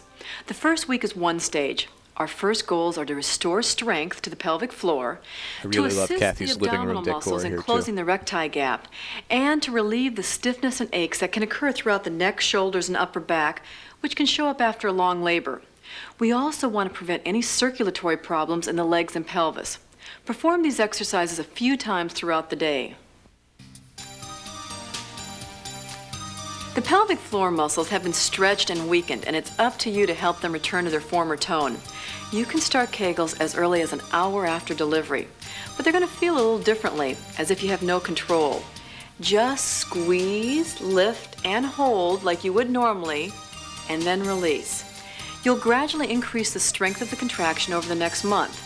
Remember, lax pelvic muscles can result in leaking urine, increased pressure, a falling uterus, and even decreased sensations during intercourse. Oh, yeah, falling uterus sounds bad. Pull your toes toward you and then point them away. Do that a couple times. Now circle the ankles to the outside and then reverse it and circle inside. It would be good to do this whenever you think of it. This is going to help your circulation and minimize swelling in the ankles.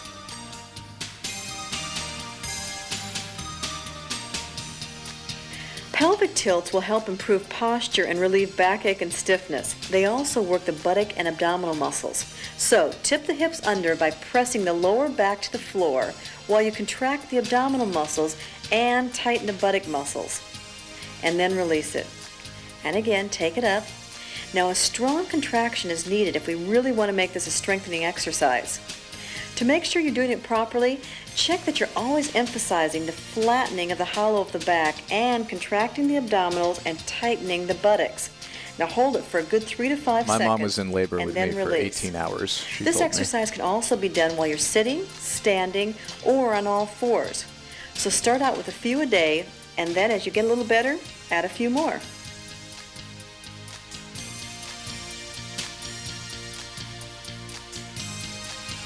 The first step to strengthening your abdominal muscles is to be aware of what they feel like to contract and release. Lying on your back, place your hands on the abdominal area right below the rib cage here. Inhale through the nose, and as you fill up the lungs, let the abdominal wall expand upward. Then pull those abdominal muscles down, flattening the abdominals as you push the air out of your lungs. Again, fill it up. And contract it. Start with a few, and each day add a few more. Slowly but surely, it will come back to you. Try it again. And exhale.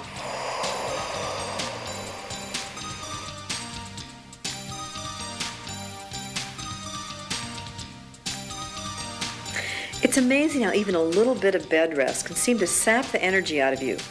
We need to start moving those legs again with some mild movement. This will continue to strengthen the abdominals and increase the circulation in the legs. So begin by lying on your back, knees bent, maintaining that correct pelvic tilt. Slide one leg down and slide it back up again, and then lift the leg and gently stretch it out.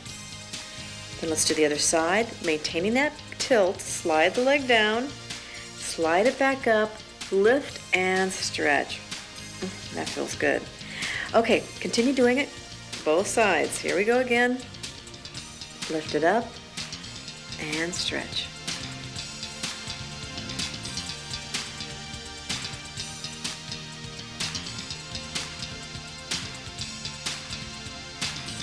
Place your fingers on your shoulders and make gentle, large circles backwards. This helps alleviate much of the soreness and tension you may have in your upper body due to pushing during labor. Try this a couple of times throughout the day, especially after your feeding sessions.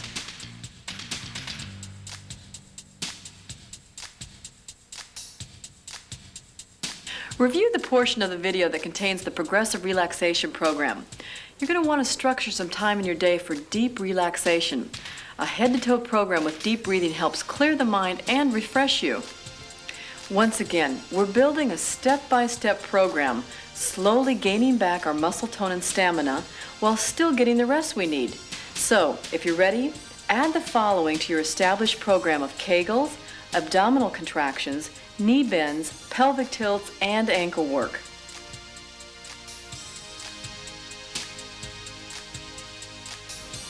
Lying in bed or on the floor with your knees bent and feet on the floor, gently roll the knees to one side, keeping your arms out to the side. And now let's do it on the other side and really feel that wonderful stretch all across the lower back.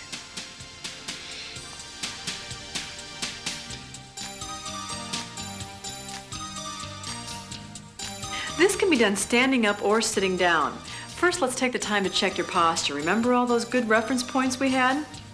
Head up. Your shoulders are back and down. The pelvis is at a neutral midpoint. The knees are soft. The feet are comfortable width apart with toes ahead. Good. Now, with one hand supported on the thigh, let's reach overhead, lifting the rib cage up. You're lifting up, not over. Let's alternate into the other side as we breathe easily. Now this exercise can smooth out all the tightness in your shoulders, stretch those sides, and bring an awareness back to your midsection. Begin with a few a day and then work your way up to 10. Is that photo on the hearth a portrait of Kathy herself? Standing push-ups are a good way to regain your upper body strength, and you're going to want more strength as you carry your baby around. After 6 weeks or so, many women are ready to resume these on the floor. So start with 6 and work your way up to 2 sets of 8.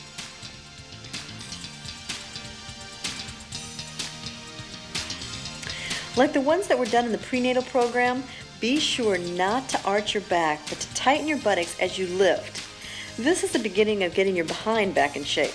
Now take it back up, hold it, hold, and then release slowly as you roll your back and buttocks onto the floor.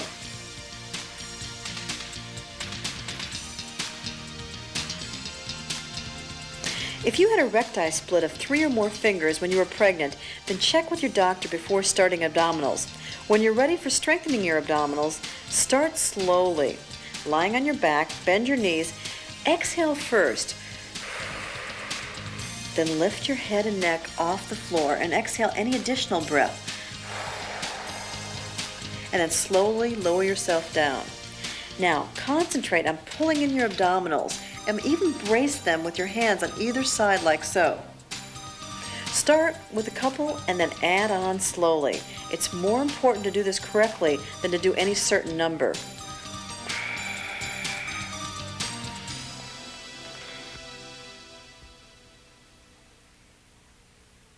The second stage is the next 2 to 4 weeks, and it carries with it a lot of room for individual pacing.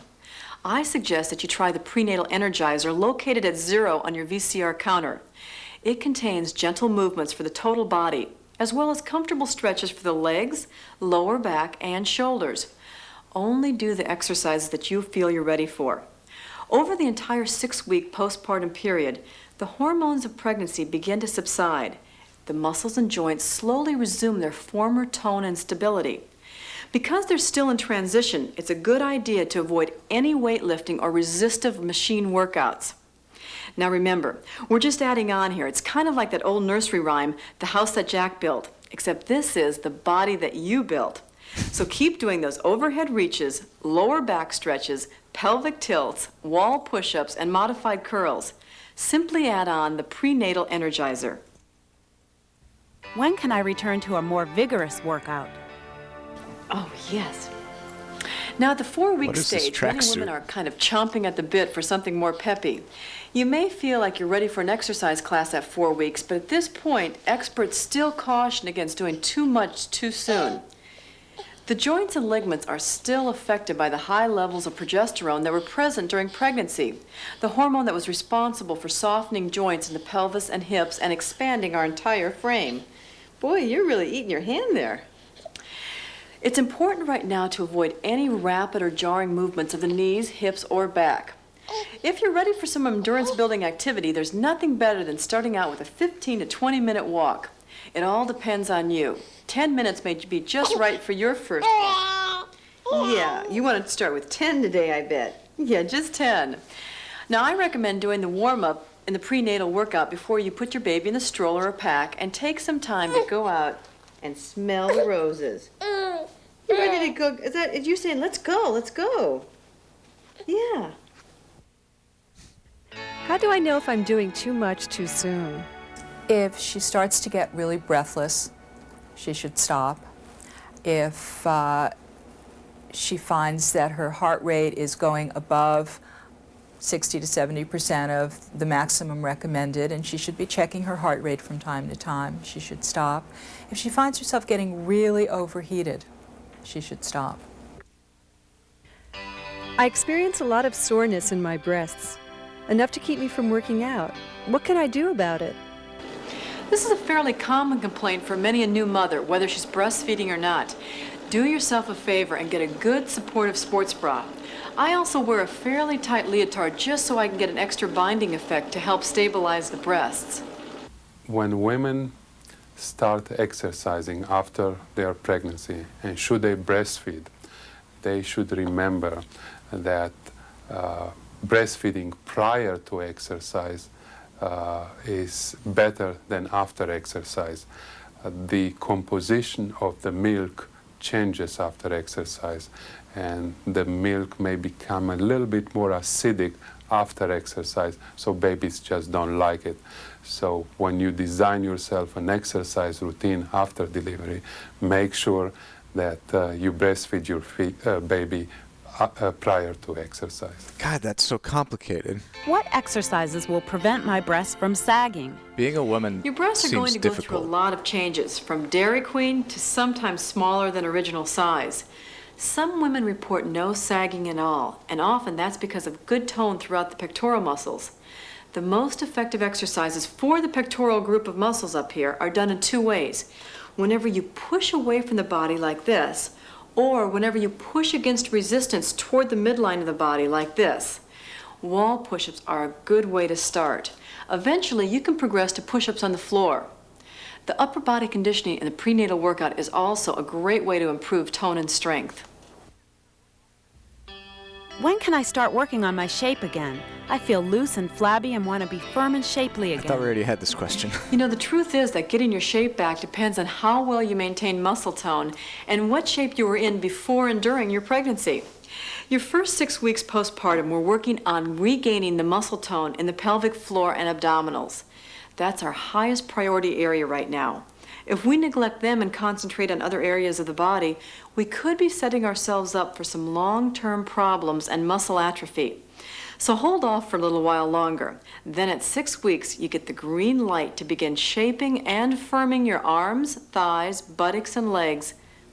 That's when you'll begin the prenatal workout, and this time you'll have the supporting cast all in place. My husband and I feel like we're neglecting our relationship. When can I resume sex? There are two factors involved. One is the physical ability to resume sex, and that's whenever they feel like they can. If a patient has a relatively easy delivery, not very large baby, either not an episiotomy or not a number of lacerations or bruising, then the whole perineal floor or vagina heals faster, and they won't have a physical problem early. The libido question is, when does she want to have sex again? That is such a variable factor, and that's, again, up to her. There are some things which will interfere with libido unrelated to hormones, unrelated to her physical condition, and that is that she now has a new baby at home and a lot of responsibilities and a lot of stresses, and all those interfere with libido. If I exercise, I feel like I'm neglecting my baby. What can I do with my baby? God bless you too. Many new moms experience a desire to be with their babies every single second, and there's some wonderful exercises you can do together. Now these include, let's do them. Yeah, you like these, don't you? Knee-ups. Yeah, you like your knee-ups, right? And then bicycles, just baby bicycles, little baby bicycles. You're not going to get too far though, are you? No. Maybe if you pedal a little faster. And then pectorals. Boop, ba-doop, ba-boop. Then there's an arm stretches, alternating. Yes, you like this one. That's one of your favorites because you look like you're going to stop an airplane right now. Well, what else do you like to do? Your scissors? Ooh, ooh, ooh. Cross the legs back and forth. And then last but not least, we like to roll up. Come on, help Mommy out. Come all the way. Oh, you made it. All the way up there. Okay, back down again. Let's try one more time. Upsy-daisy. You got it. You got it, okay. Now, Katie loves to be massaged, and there's a great way to share with your baby, special little time. Let me take off your sock, and I'll massage your leg for you. I should have a little oil right now, shouldn't I? It's a great way to take out all the tension and anxiety that builds up in their little bodies when they've been crying. You might want to check with somebody who specializes in baby massage, and at the end of this tape, you'll find an address that will help you locate somebody. Here, let me massage your tootsies right here. When your baby's about 6 weeks old or maybe a little younger, he or she will enjoy being present during your workout. Now, I've been taking Katie with me everywhere and giving her a variety of different heights, views, and sounds, right? When I'm out there stretching, she's stretching with me. Or if I'm on the bicycle or taking a walk, she comes right along with me because we're a team. Yes, we are, yeah. Now, you might want to check into a local community rec center or Y for Mommy and Me classes. They're a great way to structure the love of movement on a regular basis with your child. Yeah. Let's try another round up. Oh, you're so sweet. Yes, another roll up. My back really hurts, and I'm not sure why. What can I do to relieve the aches and stiffness? You know, nobody ever warned me about the aches and pains all over my neck and back after labor. I guess 3 hours of pushing really took its toll in a big way. Massage helped much of this enormously. Talk your partner or someone into a friendly massage of the neck and shoulder area. But in addition to massage, there's a few other pointers I'd like you to keep in mind about your back. First of all, now more than ever should you pay attention to your posture while standing, talking on the phone, seated, or nursing the baby. Do a quick posture check on yourself. If you're seated, are your feet firmly on the floor? Yeah, they are. That's right. Are you seated against the back of the chair? Or do you need an extra pillow behind you for support? With a new baby, you can put a lot of hours into sitting and holding, especially if you're breastfeeding. Oh, God. This can add to the strain in your neck, shoulders, and upper back if you're not well supported. Now, I like to have a breastfeeding area all ready with a large book on the floor, that's for my foot, and 1 or 2 pillows on standby. This way, when Katie calls, I can sit down, get comfortable, and enjoy my time with her. There's nothing worse than having to get up and down for things once you're ready for a good long session. So position yourself like so when you're breastfeeding. Take a book, place it under your foot, and take some extra pillows. Let's scoot you over this way, Katie. Yeah. Underneath your arm for support. Now this helps. Oh. You're not ready for breastfeeding, I can tell. For support. Now this helps raise the baby to you so you don't have to lean over to the baby. You want that back? Yeah. Now you're happier? Are there any special exercises I can do for my back? Try doing some of these exercises to relieve some of the backache. Let's start out with a neck stretch. Drop your head down, and then to one side and the other. And now let's continue with a C stretch, rounding the back as you hollow out the stomach. We're at 93 minutes on this tape. Arms. One side, pull the other side, and again. Now drop the hands down to the thighs as you round the back and then release. Now we're going to pull in more of the lower back as we tilt the pelvis under. Rounding the back, let's round all the way up. And let's do some shoulder rolls as we pull those shoulders back and down. And again, back and down. There's also a great stretching routine for the back and the prenatal energizer. You'll be giving your back a welcome treat. What precautions should I take when lifting or carrying? A good rule of thumb, don't lift or carry anything heavier than your baby for the first 6 weeks. It's really perfect how babies manage to be just the right weight for your recovering body and how they provide just the right challenge, increasing their weight every single week. It's really hard to improve upon Mother Nature. I can't, actually. I don't have the ability to take points away. Be cautious about holding your baby for prolonged I periods designed of it as a time very without support strict, in the early weeks. You'll feel the strain in your lower back and sometimes throughout strictly the defined pelvis system. and hips. Also, whenever you bend to lift your baby, especially from the floor, It's make like sure that auditable, you bend your knees like a and bank use your ledger. leg and arm strength, not your So back. I can't just willy-nilly points. I can Also, give people keep the points out of grip thin in air, its but I can't highest take them position away. to save on your back. Yeah, but one that's going to be safe for your baby as well. Sometimes it feels like nothing will ever be the same again. My body, my sleep patterns, my appetite, everything seems off. What can I do about that? This is a good time to take a mental inventory of your feelings about your body, your shape, the new aches and pains, your energy level, appetite, and emotions. Yeah. Fun points are not a cryptocurrency. Yeah, all those things. Now, it's normal to be Fun concerned points about are these designed changes. Often the first step in to the- healing and correcting is raising are your inspired awareness by level about your present traditional condition. fiat currencies, where Recognize there that is the a central concern is bank, real, me, and that it's shared by that controls every the mother who's supply. ever given birth.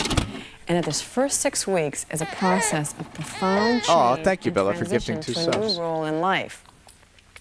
It's not a time for quick fixes, but a time for accepting the process of restoration and healing. It took you 9 months to gain 25 pounds plus. You can't really expect to get it off in 6 weeks. So right now, I'd like you to scan your body. Write down and make a list. Be specific about what you would like changed about your body. Even put something in like, I want my old waistline back in 6 weeks. Put that list away, and then a month from now, make another one. Compare the 2 lists. You're going to be surprised at all the changes and all the progress you've made naturally. You'll even surpass much of your wish list, and you'll have a new faith in your body's resiliency. Yeah, you will. Hey! Aww.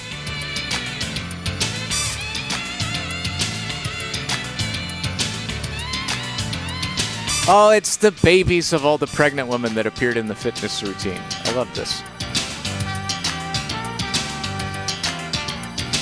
Oh my god, an Aiden from 1988. Wow.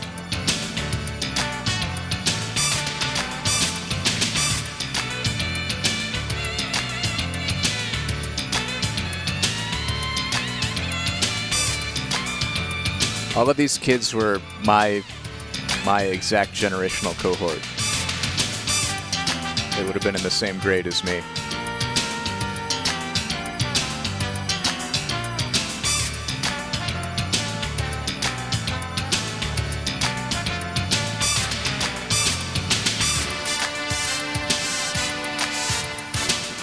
This was an excellent tape. I'm kind of shocked that we went through the whole 97-minute program. Great music. Honestly, like really thorough. You don't want to just give people pregnancy workout advice lightly. Like, it's well researched and well presented.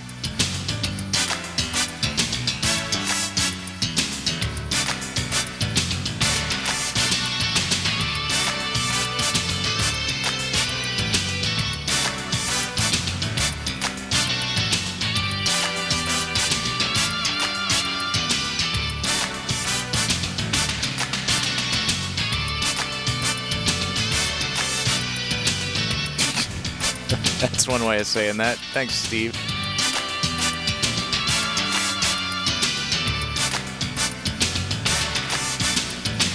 Yeah, great workouts, great medical advice, great music, great sets. Give it up for Liz Pengirl.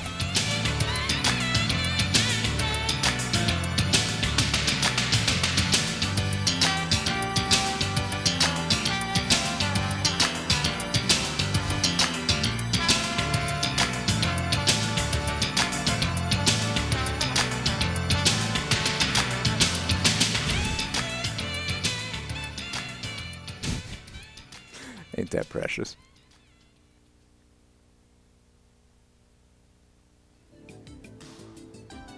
Copyright 1989 Kathy Smith Productions. Well, that Color Me Surprised. That was very good. Thank you again to Bella Bunny for sending us Kathy Smith's pregnancy workout. It truly was the ultimate guide to fitness before, during, and after pregnancy. Well, I guess just during and after.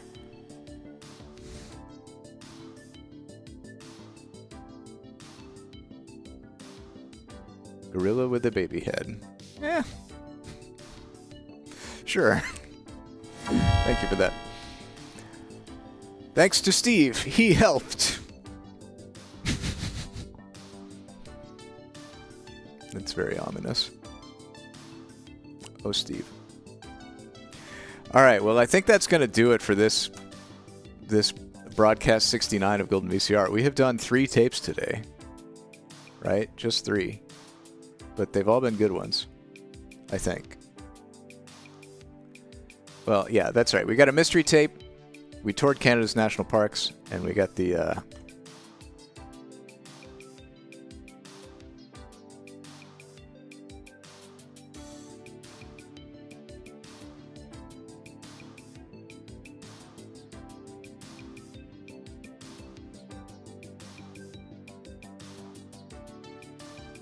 Sorry. I said you're right. You're right, Trill. I was going to throw a special extra clip in. Oh, Chaz is doing squares. Yeah, what was that? What was our raid message? Does anyone remember? It was one of the ghosts, I think. I made a ghost out of it.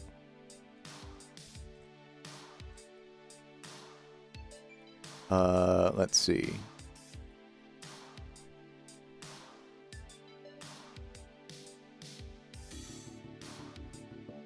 Or maybe not. I don't know. Oh, tingling arousal of danger. I had to look back through the ghosts to figure out the raid message. Tingling arousal of danger. But first, real quick here, we got to do one more thing. One more thing. I just need to find it real quick. Here we go. Where was it?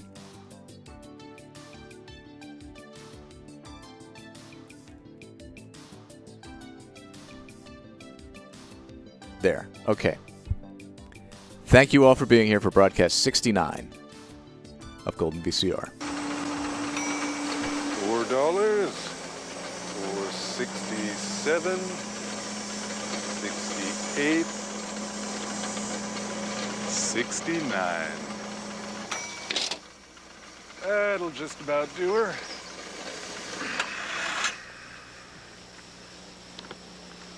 I have to mail this. All right. Thank you, folks, for being here. We're out. I'll see you in a couple of days, 10 a.m. for broadcast 70 of Golden VCR. Let's rate Chaz. Tingling arousal of danger.